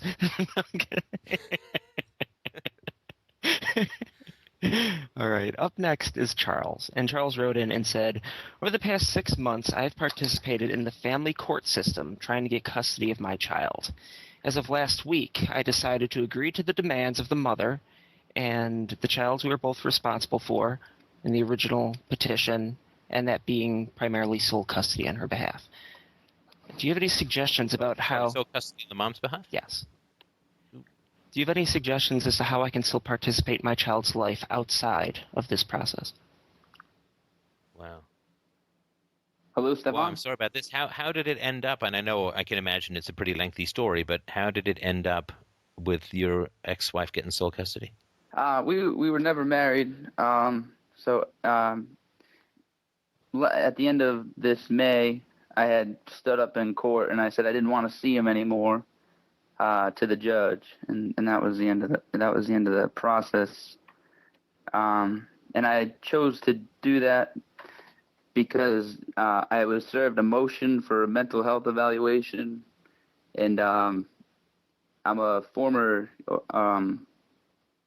combat veteran from the Marine Corps, and I was diagnosed with generalized anxiety disorder through the military, and I was kind of a little spooked out to be evaluated for my mental health on charges that weren't substantiated by any other evidence solely than her requesting a mental health evaluation. So. Right. And is it one kid? One child. He's 3 years old. And what happened with your relationship with the mom? We met in things moved. We met in January of 2011. We moved in together in August. She got pregnant in October, and it was a lustful relationship, and there was no foundation for any sort of effective negotiating. And this is, I feel, the culmination of, having a poor relationship foundation. Does that answer the question? Right. So, as they say, young, dumb, and full of cum, right? You just wanted to get laid. She was like sexy and, right, I'm not calling you dumb. I'm just saying that's the cliche, right? So Oh, it was absolutely. unthinking, I guess you could say, right? Absolutely. Okay. I had, prior to that, was in the military for 4 years, and then I got out in November of 2007, and I went and lived with my sister in Germany. She was also in the military while her husband was deployed to help watch their child. And then when I finally got home back to the States, I had run into her, and she was very alluring, and she was somebody outside of social circles I normally I'm in. So yeah, it was very, very lustful. It was something very appealing. I guess something different. Not too much thought. And how crazy is she in general? She lacks any. One example I would give you is that she was driving around her car when I met her. It was uninsured and had expired plates on it. And I basically went through that whole process for her. I turned into her personal secretary of sorts because she just couldn't do it. Just would shut down at the sight of the paperwork or something like that. Every sort of conversation was very, she would just wall off. I don't know if that particularly makes sense, but the conversations just wouldn't go anywhere. It was absolutely wild. I was met with very negativity, bringing up new music. We both shared a passion for music. Introduction of new music as recent as last year was kind of be met with, it's kind of dumb, and I don't really want to listen to that. And we kind of be stuck with the classic stuff. Never could get out of the classic stuff, really. Prisoner to Bob Dylan. And what happened? How long have you been separated? Since last February. Okay.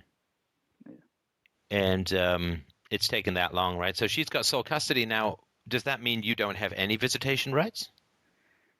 It was at her discretion, and that's how the judge had left it after I said I didn't want to see it anymore. So he said it was at the plaintiff's discretion. And I had asked her if I could see him sometimes, and she said no, not until you see my therapist and get evaluated. That was her. Right. And so when was the last time you saw your son? The third week of May. Wow. And are you scheduled to see him anytime soon? No. I recently hired a lawyer and kind of reopening the case. I had originally represented myself pro se in the process. Right. Right. So, I mean, this could take forever and, who knows how much money, right? Yes. Right. And of course, I mean, you know all this, but of course, every day that goes by, your son, knows you less and less, and right? Remembers Absolutely. you maybe a little less, right? I'm so sorry. I mean, that's just a horrifying situation. And I just really want to express incredibly deep sorrow for that this is the situation that you're in. Thank you.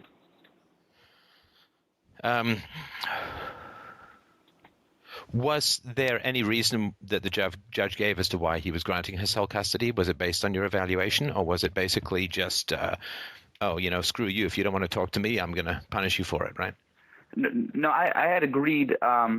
We had been to court 3 times, and the 4th time, I told her I would agree to her wanting sole custody to stop the process. However, she turned around and said that I was mentally unstable for granting sole custody and had those motions filed. But because I said I didn't want to see him anymore, the judge put those motions away, or I don't know what the proper term is. But so in order to make the whole thing stop, I said, I'm sorry, I don't even think I answered your question. I'm sorry, and I just I want to make apologize. sure that I understand what you're saying. So when Yeah. you say when you said you didn't want to see him anymore, do you mean that you meant the judge or your son? No, I meant my son, but I said I didn't want to see him anymore in reference to my son, and I said that in the courtroom. And that was so that you would end the process of the family court? Yes. Right. And what was the plan behind that? Tell me that thinking process, or was that just frustration? It was frustration. Again, it was in I was really nervous, or I was absolutely petrified of the motion I received for the mental health evaluation, because I didn't know what that entailed, or what the repercussions or something like that would be, or what their. So I was like, this is getting pretty serious, to where I didn't think it was going to go to, and I had to. But that was, I don't know, that was the only thing I thought to do, or it's definitely a poor choice. I don't think I chose. Yeah, I don't know. Yeah, I mean, it sounds to me like, I mean, if you can talk to a lawyer and find any way to sort of reopen that, I don't know if I mean, are you still paying child support? Yes, I've been now. Yep, paying child support. Gets garnished. Agreed to the. Right. So, yeah, I mean, obviously I'm no lawyer, so I don't know. But I mean, if you can get a lawyer to reopen that, I don't know how easy it is to get custody out of a woman's hands in the court system. I don't imagine it's particularly easy, but then what do I know? But I certainly think talking to a lawyer, it's tough. I mean, if she's dead set on you not seeing the kid, I mean, the stories that I've heard is that, it doesn't, even if the judge says, okay, you get her 50% of the time, if the woman doesn't comply, what does anyone do? Does they go and arrest the woman? I mean, it doesn't seem to happen very much. So non-compliance, even with court orders, seems to be not hugely common. So I certainly, of course, wish you the very best. But I mean, how are you doing emotionally with all this stuff? Terrible. Well, tell me about that. Just very anxious, and just from reading and listening to your shows, just the lack of a father figure in the child's life, the repercussions of that are so detrimental. And then that he's 3, he has two more years of developing. I didn't want to miss that. I had spent quite a bit of time. We spent 3 days a week together every week leading up to that. And that's, felt exhausted almost. Kind of like I was trying to sprint a marathon, or one of those type of things. I don't know how to. I mean, anything else? I mean, this how's your sleep? How's your heart? Just frustrated. I don't feel like doing. I don't feel overly motivated. I feel very easily overwhelmed. Don't get much done. Don't really feel like I have too much sense of direction. Kind of feel lost, or like, the boat. Yeah, I mean, with such a big question up in the air, it's easy to feel like life's just on hold, right? But absolutely. The other thing too was I didn't want to. Whatever it was that had me think it was all right to say that in the courtroom, if I do get the opportunity to see him again, I didn't want to imprint that. I didn't want to, whatever. I want to identify what it is I'm seeing, what it is I'm reacting to. Because I can't imagine it's got to be some mental error, and I just don't see the whole thing. I feel like I'm trying to look at a one piece of a giant picture. I just can't see the whole thing. Does that make sense at all? I think a little bit. I mean, what do you think that your son's Mom has told him about why you're not there?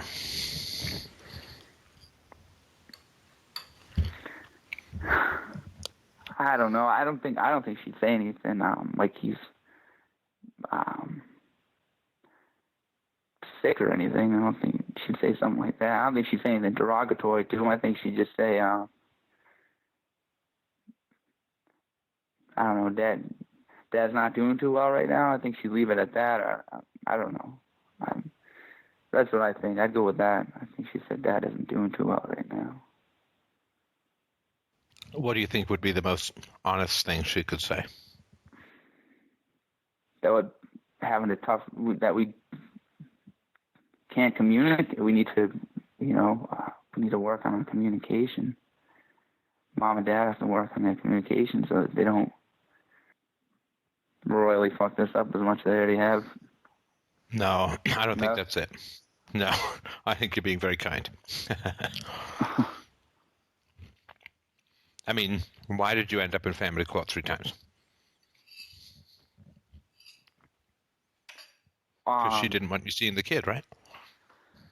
Yeah. Right? Is that right? Yeah, she wanted, her original filing was for sole custody. Were you violent with her? No. Verbally abusive? We would get into yelling matches. Yeah, but I mean that's the 2 to tango stuff. Right? I would say things like, you're an asshole. I called her useless one time. Things like that. I called her useless, though. That wasn't. I get frustrated and just thought, No, I understand that, but it wasn't like you were beating her with a stick or something, right? Then not good, right? But no, absolutely so the reason not. that you were so the reason that you were in family court is because she wanted sole custody and she wasn't willing to budge, right? But it looks that way now, but I just didn't understand it because I had seen him 3 times a week all the way up until that point. I mean, Yeah, but what happened at that? Did anything in particular happen at that point to change things? just when I said I didn't want to see him anymore. Well, no, sorry, I'm getting confused here. So Yeah, you were seeing him 3 days a week 3 days a week, Monday, Tuesday, Wednesday. after you split up from the mom. After. But then if that was the arrangement, why were you back in family court? She wanted sole custody. She filed and got a lawyer because she didn't think we'd agree on schooling and where he would live because she had recently picked up a new boyfriend, and so because she didn't think we would agree on those things, she hired a lawyer to get sole custody. I filed a miscellaneous petition for joint physical in response to that. And that was her reasoning because we wouldn't agree on those. Okay, so the reason that you were in family court was Yes. because the mom wanted sole custody. Yes. Right. And the reason she wanted sole custody was what you're telling me is because she had a new boyfriend. It wasn't anything that changed on your part. You weren't like, you didn't set fire to her car or something like that, right? Or No, your absolutely not. child, of No. course. Right. No. So the only thing that changed was that she had a new boyfriend, and the new boyfriend might have wanted to move somewhere, or the new boyfriend might have wanted a more integrated family situation for himself. Who knows, right? I mean, who knows? New guy comes into her life, and then she said she now wants sole custody. So she basically wants to take your son away from you, right? Yeah. So isn't that the reason why your son is not in your life? Absolutely. So Absolutely. that's why I wanted to know, right? So when I asked what would be the most honest thing that she could say about why you're not there to her son, it would be like, well, Mommy wanted you all to herself. You know, Mommy took Daddy to the police to tell him not to see you again unless it was okay with me or convenient to me, and that's why Daddy's not here, right? Yeah. Don't you think she's saying that? Is she saying that? Absolutely not. I bet she's not. Absolutely not. I mean, the number of messages I get, and look, I know that there's two sides to every story and all that, but nonetheless, the number of messages I get, which is like basically the mom chased me out of my kids' lives, and then she spent the next 5 years poisoning them against me. Because when you're not in your son's life, he's going to miss you like crazy, right? Absolutely. I mean, And he's going to be saying, where's dad, where's dad, where's dad? And he's going to be bawling his eyes out sometimes. I mean, I hate to tell you, I'm sure this is not news to you, but this is obviously the situation, right? absolutely. So when your son is bawling his eyes out and going to his mom, where's dad? I want to see dad. Where's dad? I want to see dad, right? What's the mom going to say?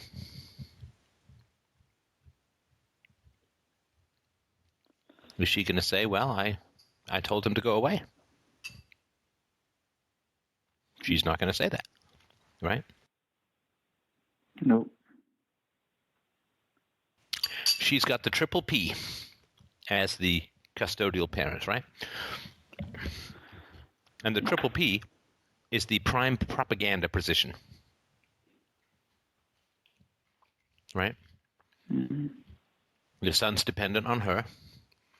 She's got him 24/7, and whatever she says, he has to believe. Because, right, she's the primary caregiver, so she's in the prime propaganda position, right? Mm-hmm. And I am incredibly sorry for that situation. Now, again, I don't know. Obviously, I have no idea what she's saying. I'm telling you what I think is the most probable situation.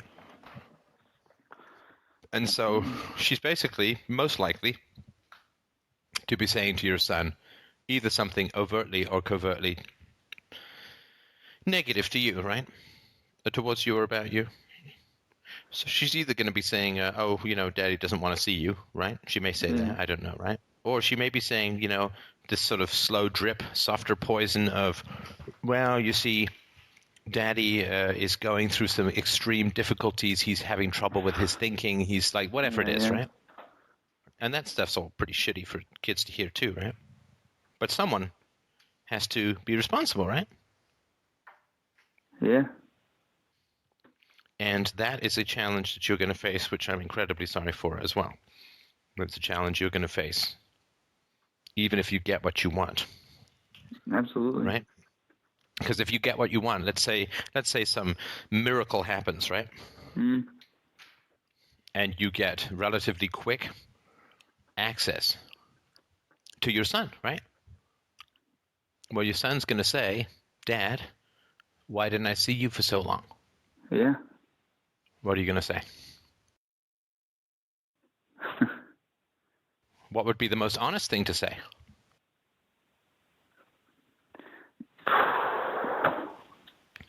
Would be to say, Mom would have had me thrown in jail if I tried to see you. Right? Yeah.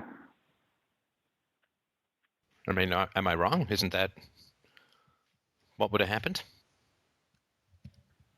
I have no idea. I have no idea what would have happened. Of course you have an idea. What happens if you try to see your son when you don't have custody? Yeah.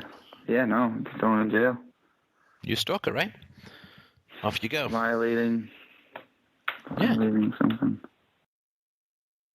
Breaking it, you're stalking, you're whatever, right? You're trespassing, right? Absolutely. It's the mother of your child, and it's your child. But you're trespassing, and you do that one too many times, and you're off to jail, right? So the most honest thing is that, well, Mommy said that she'd have me thrown in jail if I saw you.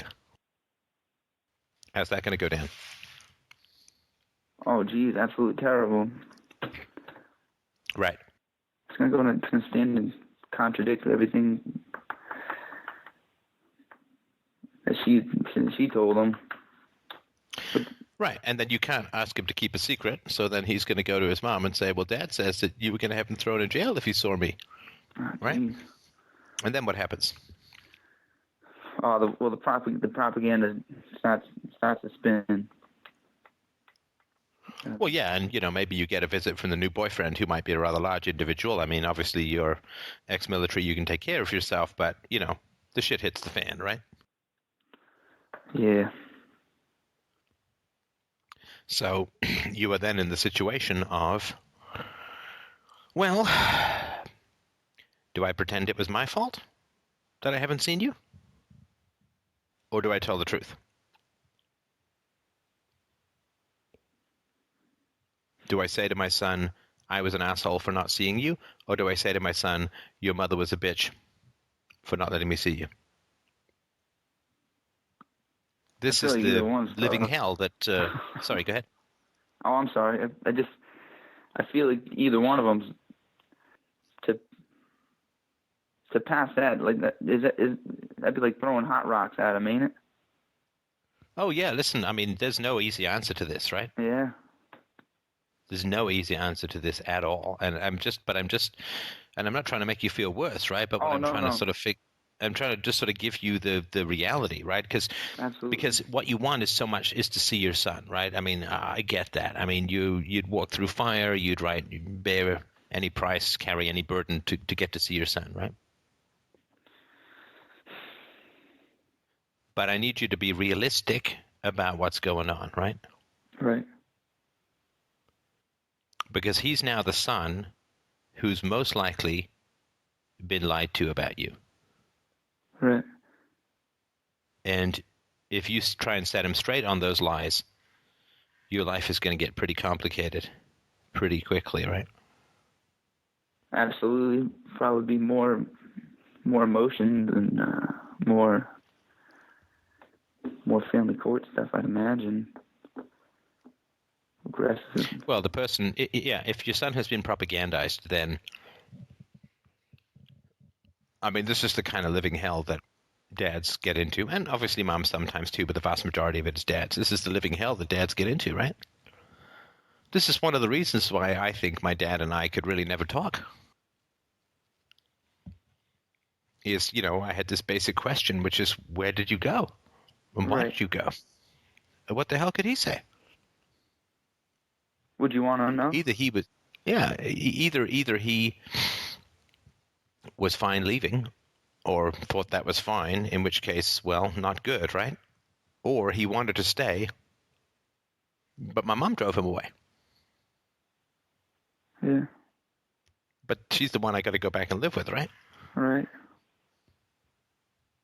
So what then? I couldn't ever find a way to sort of solve that or deal with that. Right. So, I don't know. Do you think, I guess, when did you break up with the mom? Was it, I can't remember the exact date. Last February. Okay, so, yeah, so it's been a while, right? It has been. And, yeah, do you ever think of dating again? No, I have to figure this out first before I do anything like that. I don't even think I possess enough self-knowledge. Oh, hello?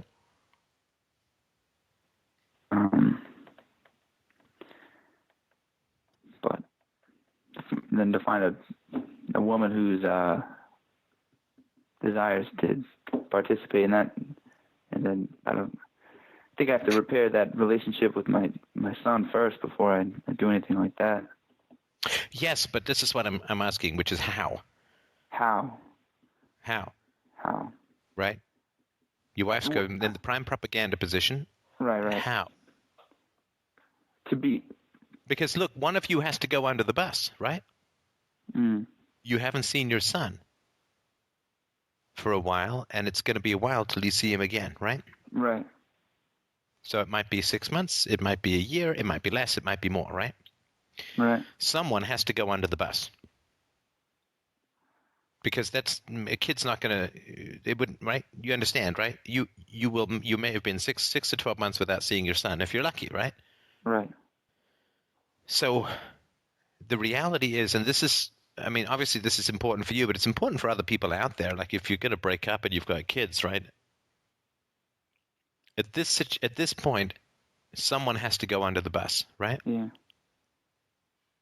Now, it probably ain't going to be your wife, right? Oh, sorry, the mom of your kid, right? Right. And so that means, are you going to take that bullet and say, well, I had confusion, I had whatever, right? Are you going to lie? And there's times when you lie to kids, it's fine, right? Stuff they don't want to know about or shouldn't know about.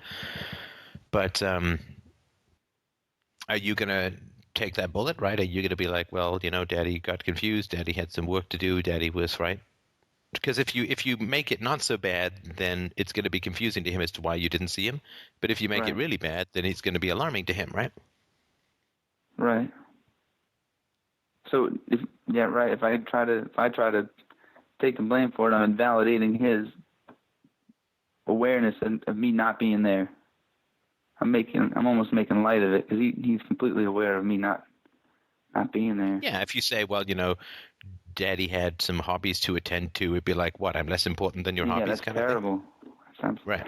so bad. Right, but then if you say, well, I was beamed up by space aliens and probed with flashlights for 6 months, he's going to kind of freak out, right? So the better reason you have for not seeing him, the more difficult it's going to be for him. But then if you don't give him a good reason for not seeing him, it's going to be difficult for him too, right? Absolutely. Can that reason be constructive? I mean, is to throw the mother under the bus like almost like leaving him with a like pulling the pin on a grenade and like sending him back to his mother's house and kind of just. Well, I'm a big one for the truth, which I'm sure is no shock to you. No, absolutely. Right. So, I mean, when I say someone's got to go under the bus, it's not like equal, right? She pulled the pin on the grenade, right? The question is who jumps on top of it, right? Well, she pulled the pin, right? Right. She brought in the family court. She went for sole custody with no violence, with no abuse to the child, with no right. So she pulled the state into your family, right? Absolutely. And you were the one who was facing jail time for seeing your son, not her, right? That's correct. So, in terms of who goes under the bus, well, logically and reasonably, it should be the mom, right? Because she's the one who pulled the pin on this grenade, right? Absolutely. However, there's what's true and there's what's ideal, and then there's the reality of the system we live under, right? Yes. And so I think that what I would say, I'm trying to sort of think, like a 4-year-old boy. I can tell you what I think I would say, and hopefully this will be helpful, right? Which is something like this. Dad, why didn't I see you for so long? I would say, it is the biggest heartbreak of my life. It is the thing that has made me the saddest. I have thought about you morning, noon, and night for the last year. I wanted to see you morning, noon, and night for the last year. You were the face I thought of when I went to sleep and the heart I thought of when I woke up. I thought of you while I was brushing my teeth. I thought of you while I was showering. I thought of you while I was vacuuming. I thought of you while I was cooking my food. Now, I haven't seen you, and I don't know what Mom has said. And I don't want to know, right? Because me and Mom not always getting along so well. I will tell you that I really, really wanted to see you. I will also tell you there were really good reasons why I couldn't. It wasn't because I didn't want to. I wanted to so much. My eyeballs ached. I wanted to see you so much. There were important and good reasons why I couldn't see you. It wasn't that I didn't want to. I couldn't see you. And when you get bigger, I will explain those to you, and I will let you ask every question of me, and I will tell you everything as honestly as I can. But right now, I need to ask you to trust me when I tell you I wanted to, I couldn't, and I'm working to fix that as much and as strongly as I possibly can. And I'm working night and day to make sure that I can see you. I couldn't see you. I desperately wanted to see you. I'm working my very best to see you as much as we can. Mm-hmm. And I know it's a terrible thing that I can't tell you why. Which means you got to do your best to trust me on this. And then I would ask him what he thought of that. Absolutely. What do you think? It's beautiful. It's beautiful. It's all true, right? Yeah. Respects where he's at. And, leaves the door open for further. Well, it gets the important information across to him, which is that you really wanted to and you couldn't. Right. And you could also ask him not to ask his mom why. Right? Right. And you got this, you can record it, right? It's going to be, you can listen to this again. But I think that gets him your love. That gets him why you couldn't get there, but without putting anyone under the bus, even though somebody should be. It's not going to be productive, right? Right. Definitely not.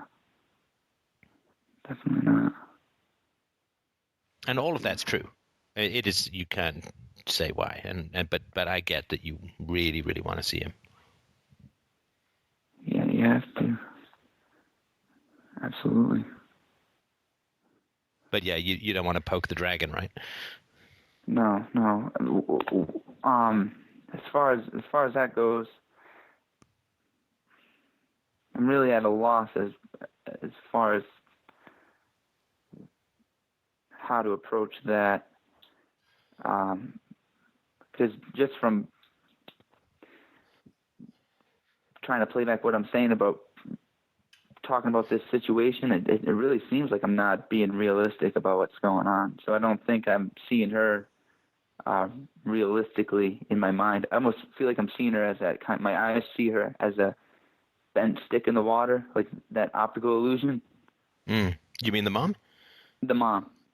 Yeah.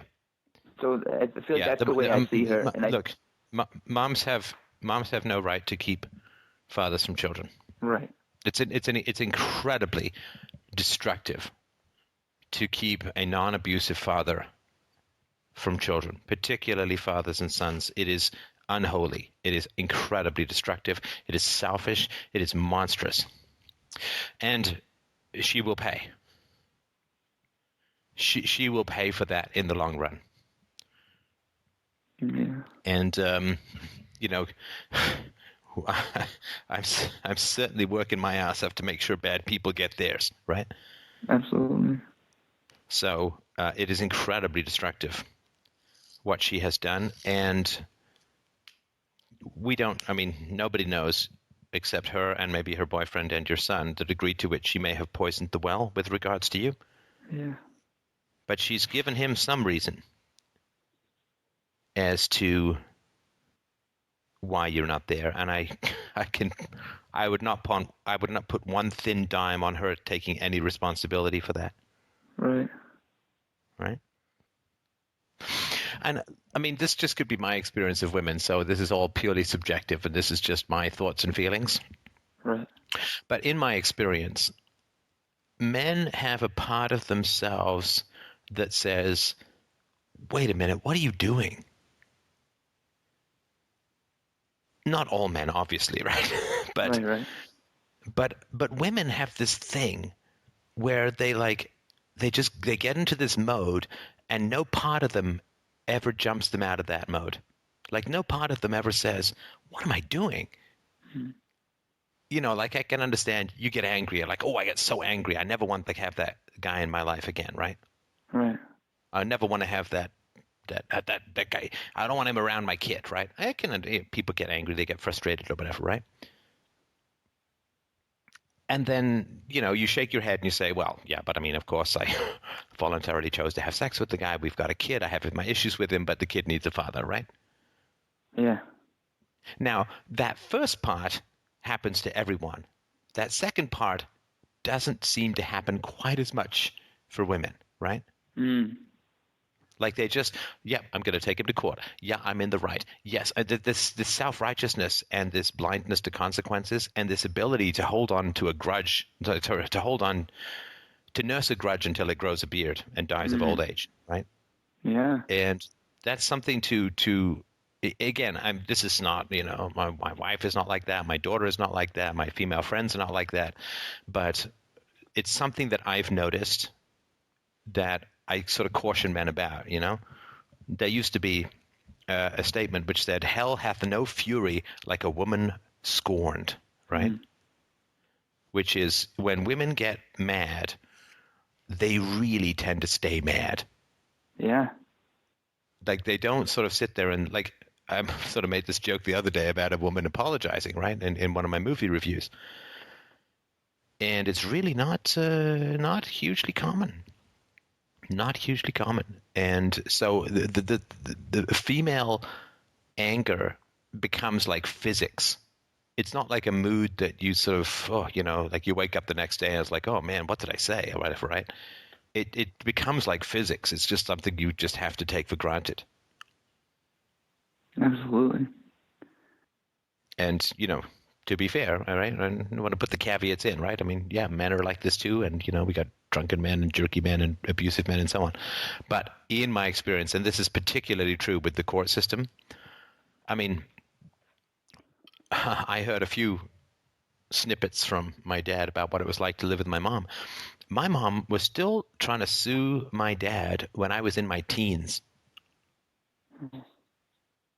And she never, ever once, to my knowledge, and I was around a lot, but she never once sort of shook her head and say, well, wait a minute, this was a long time ago, and, this kind of stuff, right? Yeah. A woman just gets into a train track, and then it's not even a train track, it's just physics. Absolutely. And so, yeah. Yeah, go ahead. No, I thought I was stopping. I thought I was putting an end to it when I agreed. I thought if I threw my hands up, that'd be, it'd be like, all right, you got what you want, and can we put an end to it? And that wasn't enough for it either. Right? No, it's not. It's not. It's not. I don't know why. And again, this is just my personal experience, but I think my wife is probably one of the first women I've ever met who apologizes. And my daughter's great at apologizing too. I'm great at apologizing, but it's incredibly rare. I mean, it's rare, and don't get me wrong, maybe it's 51-49, or maybe it's purely illusory. I'm just telling you my sort of thoughts and experience. But the relentlessness of a woman's upset is something I can't possibly imagine sustaining for that long. I can't stay mad that long. I get angry for sure. I can't stay angry. And I can't stay self-righteous even sort of when I feel like wronged or hard done by and get self-righteous. I just can't sustain that. And I've known slightly more women than men who are able to do it. In fact, quite a few more women than men who are just like, I'm wronged and I'm angry and it's just, this is the way. And it's just like, fuck, that's it. You're fucked now, right? It's just not going to change. Mm.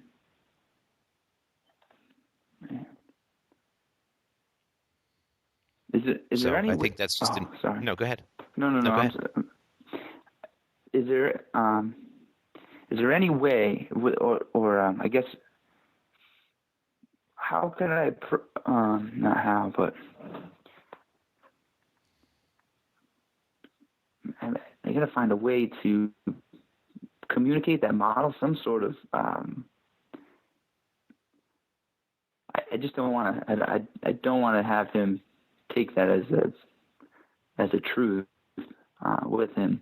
Take what as a truth? Like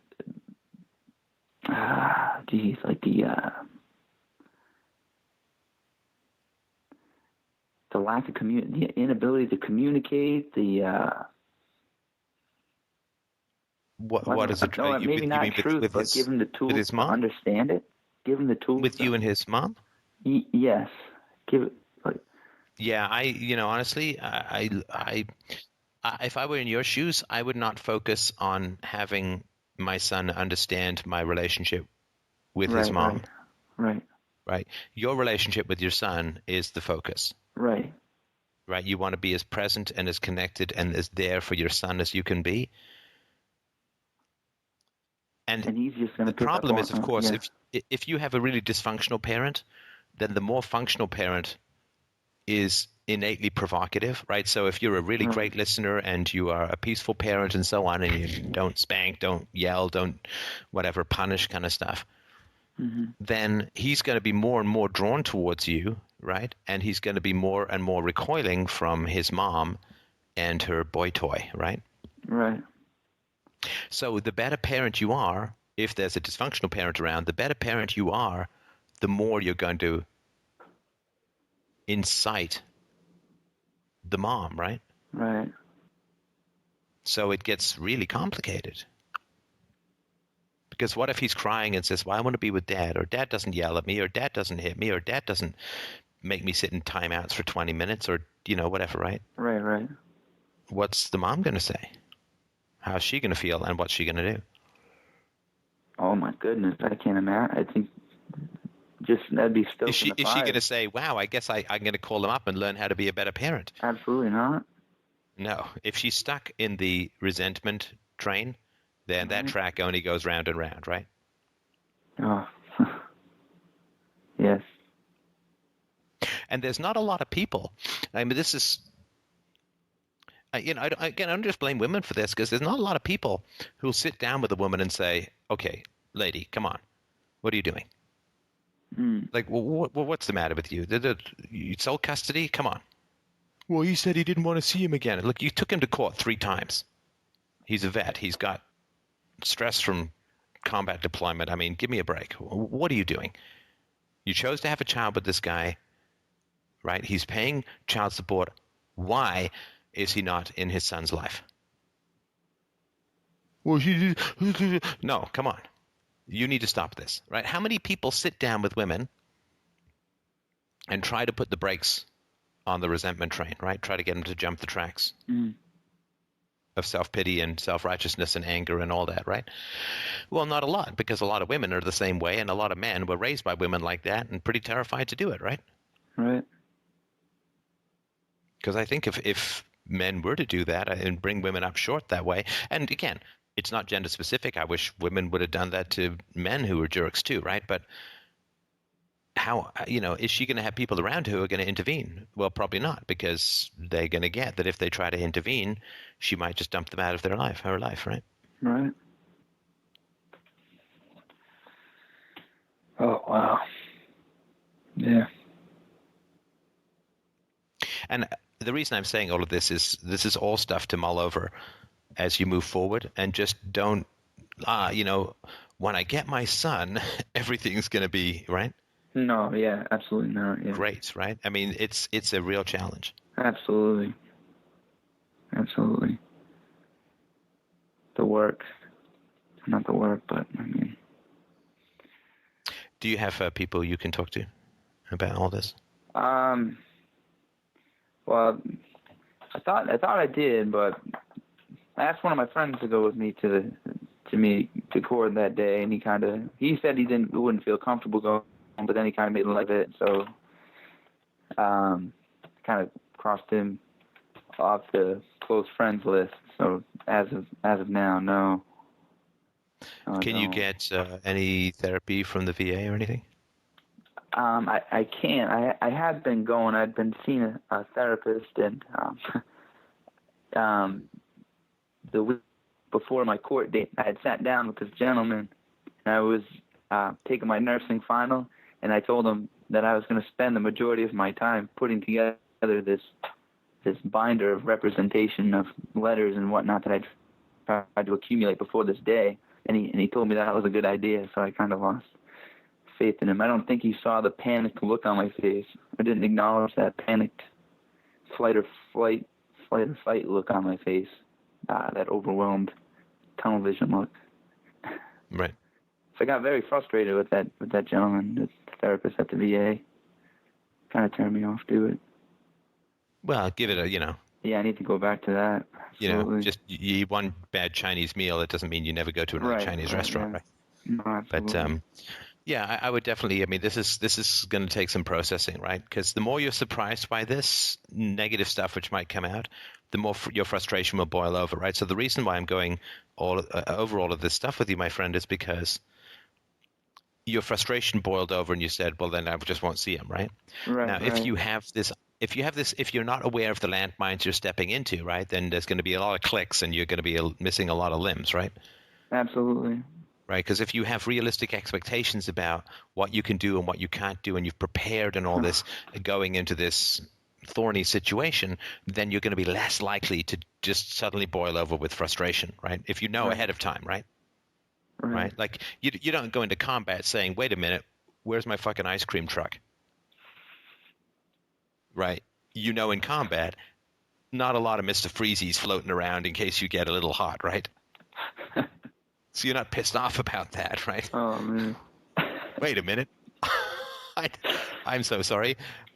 The napkin is blowing away from my 5-star meal out here in the fucking desert with bullets flying around, right? You have realistic expectations around combat, right? All right. So you're not constantly frustrated. Well, this is a kind of complicated, could-be combat-y situation going in. I don't want you to be like, "Oh my God, I'm so focused on getting my son. Once I get my son, everything's going to be perfect." And it's like, then it's not, and it's difficult, and then you blow up again, right? And something bad happens, right? Absolutely. So that's my, you're not going into ice cream truck territory. I guess that's kind of what I'm. Bullets, yes. Shit flying off the walls, yes. Insurgents dressed as civilians, yes. Ice cream trucks, not so much, right? So that's my sort of main goal with this conversation. Right. Have I been presenting it unrealistically?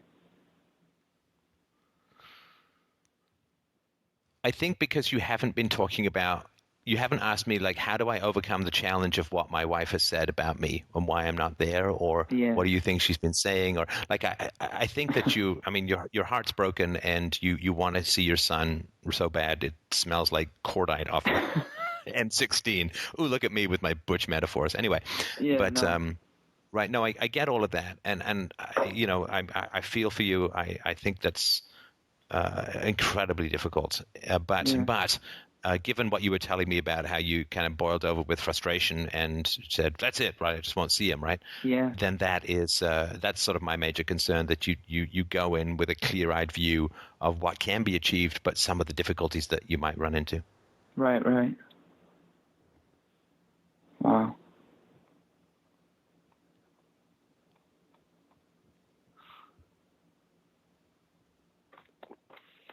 And if the mom ever listens to this, do you mind if I say something to her?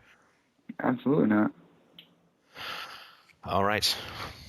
So I get that you're upset. I get that you're angry. I'm sure he had challenging aspects to be around and to be with.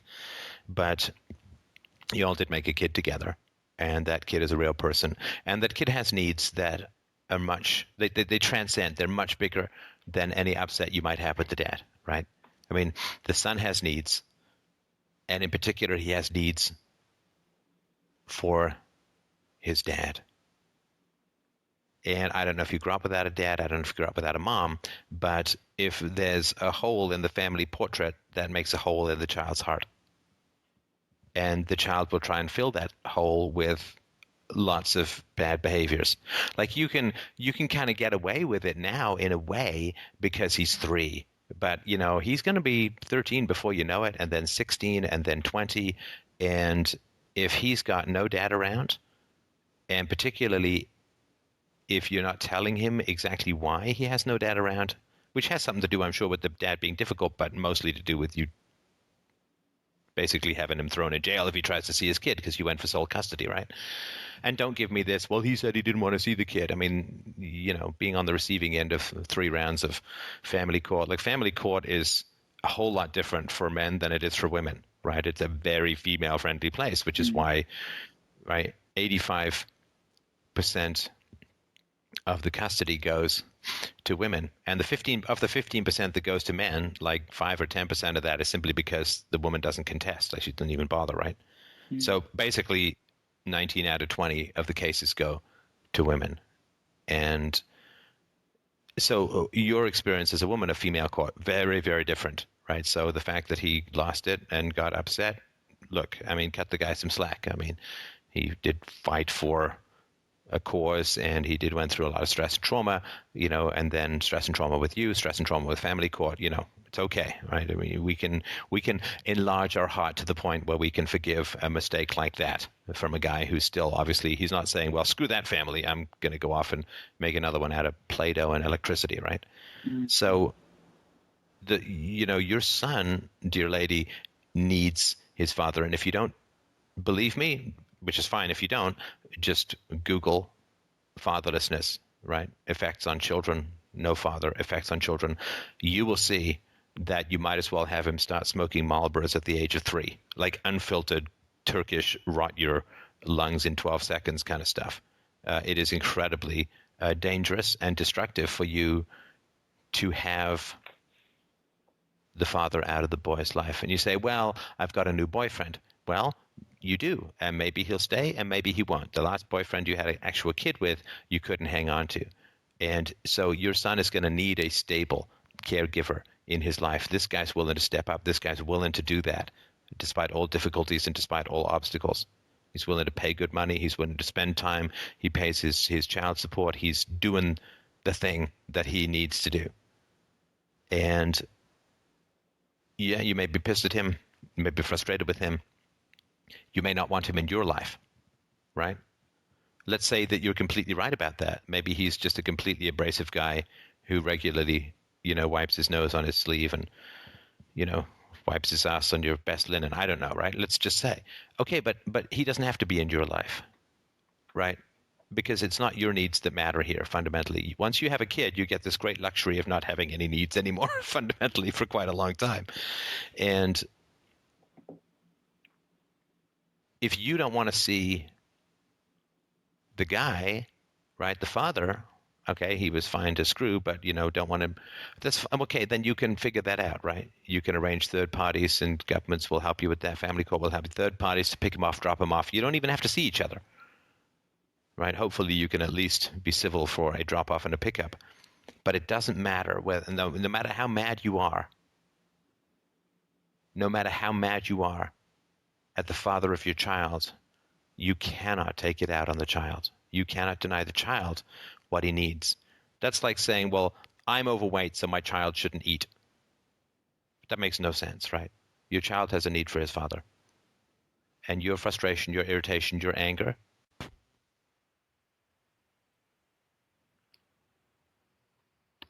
You back, Steph? You're back, yeah. We got Skyped again.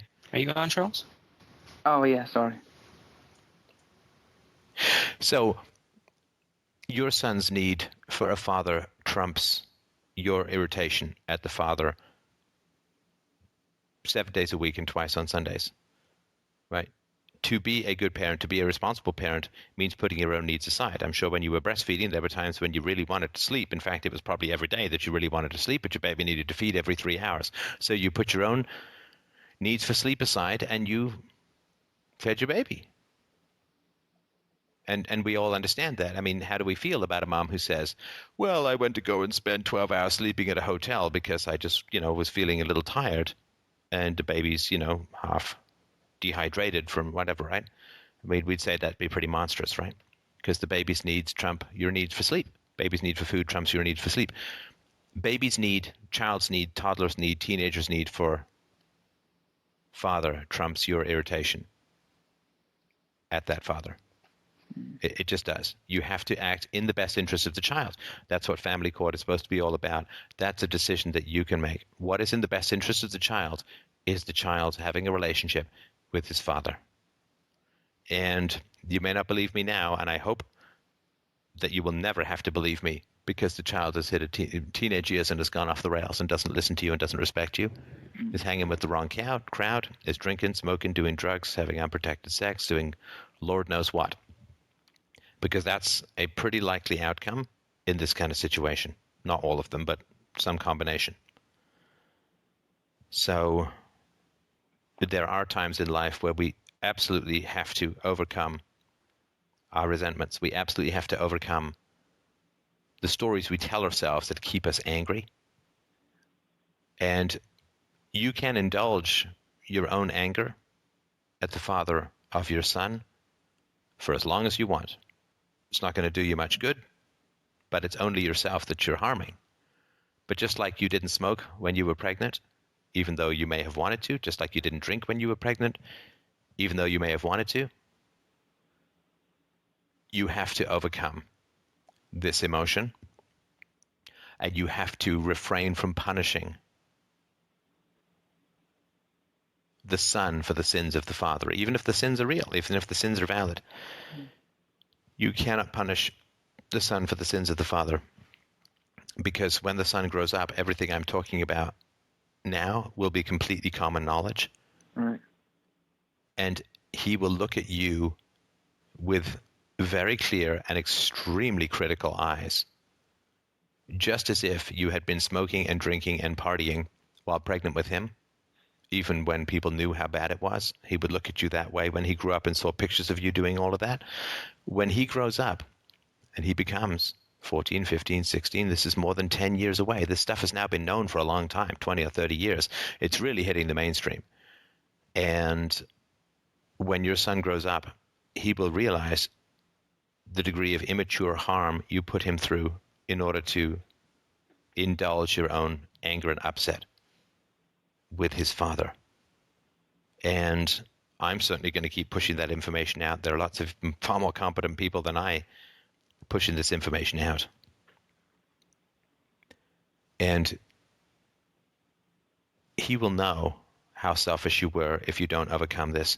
He will know the harm that you exposed him to by dragging the dad through family courts and keeping the dad away and maybe even lying about why the dad wasn't there. And he will see all of that, and it might break his relationship with you, which I don't want. He needs his mom his whole life. He needs his dad his whole life. I mean, you guys got a couple of decades on the kid, and he's going to need you as he goes through life to help keep him safe and to help him make wise decisions. And if he grows up and he knows that you knowingly put him through significant harm, exposed him to significant risk, simply because you refuse to rise above your own irritation with his father, and that if he knows that you robbed him of a father because you were upset with the father, that you allowed him to be punished for a choice you made. You made the choice to have a baby with this man. He did not make a choice to be born to you, that baby, or to his father. When he grows up, he's going to look at you and see the choices that you made very clearly. And there will be massive amount of social knowledge and social understanding. And people saying, oh, really? She did that? That is terrible. That is unforgivable. Because it will be. Because nobody has a second chance to go back and live life with a father they never had. Mm. All the developmental things, all the connections, all the conversations. Hell, learning how to shave. Are you going to teach him that? Nobody ever has a chance to go back and live a childhood again, ever. And if he grows up without a father, that will be irreparable and most likely unforgivable. And then you will look back and you will say, I can't believe I let all of my petty disagreements and frustrations and angers interfere not just with my son's relationship with his father, but my adult son's relationship with me, which might go up in a puff of smoke. So, you know what you need to do. You just need to do the right thing by your son. And you know that, but you probably just don't know it as clearly in this context as you need to. That's what I would like to say to her. Thank you. Thank you. All right. Is there anything else that's on your mind at the moment? Just thinking about how he's gonna or what he's going to carry from it. But I guess that's not for me to think about. It's for his. Well, you can have a huge amount of influence on that, right? Yeah, you can have a lot of influence on what he's going to carry out of it for sure. Yeah, I got a lot of work to do. I gotta reset my way I'm seeing it. Good. Not look for the ice cream Well, truck. Yeah. You're an ex-soldier. I mean, when you know you've got stuff to do, what happens? You get it done. You go and get it done. Get it done. So, will you keep us posted about what happens with this? Absolutely, and I appreciate your time. You're welcome. And I appreciate your dedication to your son. He's a lucky guy. Could I just read you something real quick? Yeah, of course. It was just from the Gay Science and Nietzsche's book, and I just read this last paragraph that I thought about it. I felt like it applied to you specifically, and it goes, I'm still waiting for a philosophical physician in the exceptional sense of the word, one who has to pursue the problem of the total health of the people, time, race, or of humanity, to muster the courage to push my suspicion to its limits and to risk the proposition. What was at stake in all this philosophizing hitherto was not at all truth, but something else. Let us say health, future, growth, power, and life. And I just want to thank you for everything you do. That's beautiful. I really appreciate that. Thank you so much. That's a wonderful, wonderful note to end on. And thank you, everybody, of course, so much for calling in. Sorry, Polly. But we will get to the standby caller next week. And have a wonderful week, everyone. I feel incredibly honored, as always, about the openness of people's hearts to feedback and to curiosity. It's a beautiful place to be, to see this gorgeous landscape of well-lit human tapestries of hope and pain and fear and joy. And let's keep the conversation going as long as we can. This is Stefan Molyneux for Freedomain Radio and FDRURL.com/donate.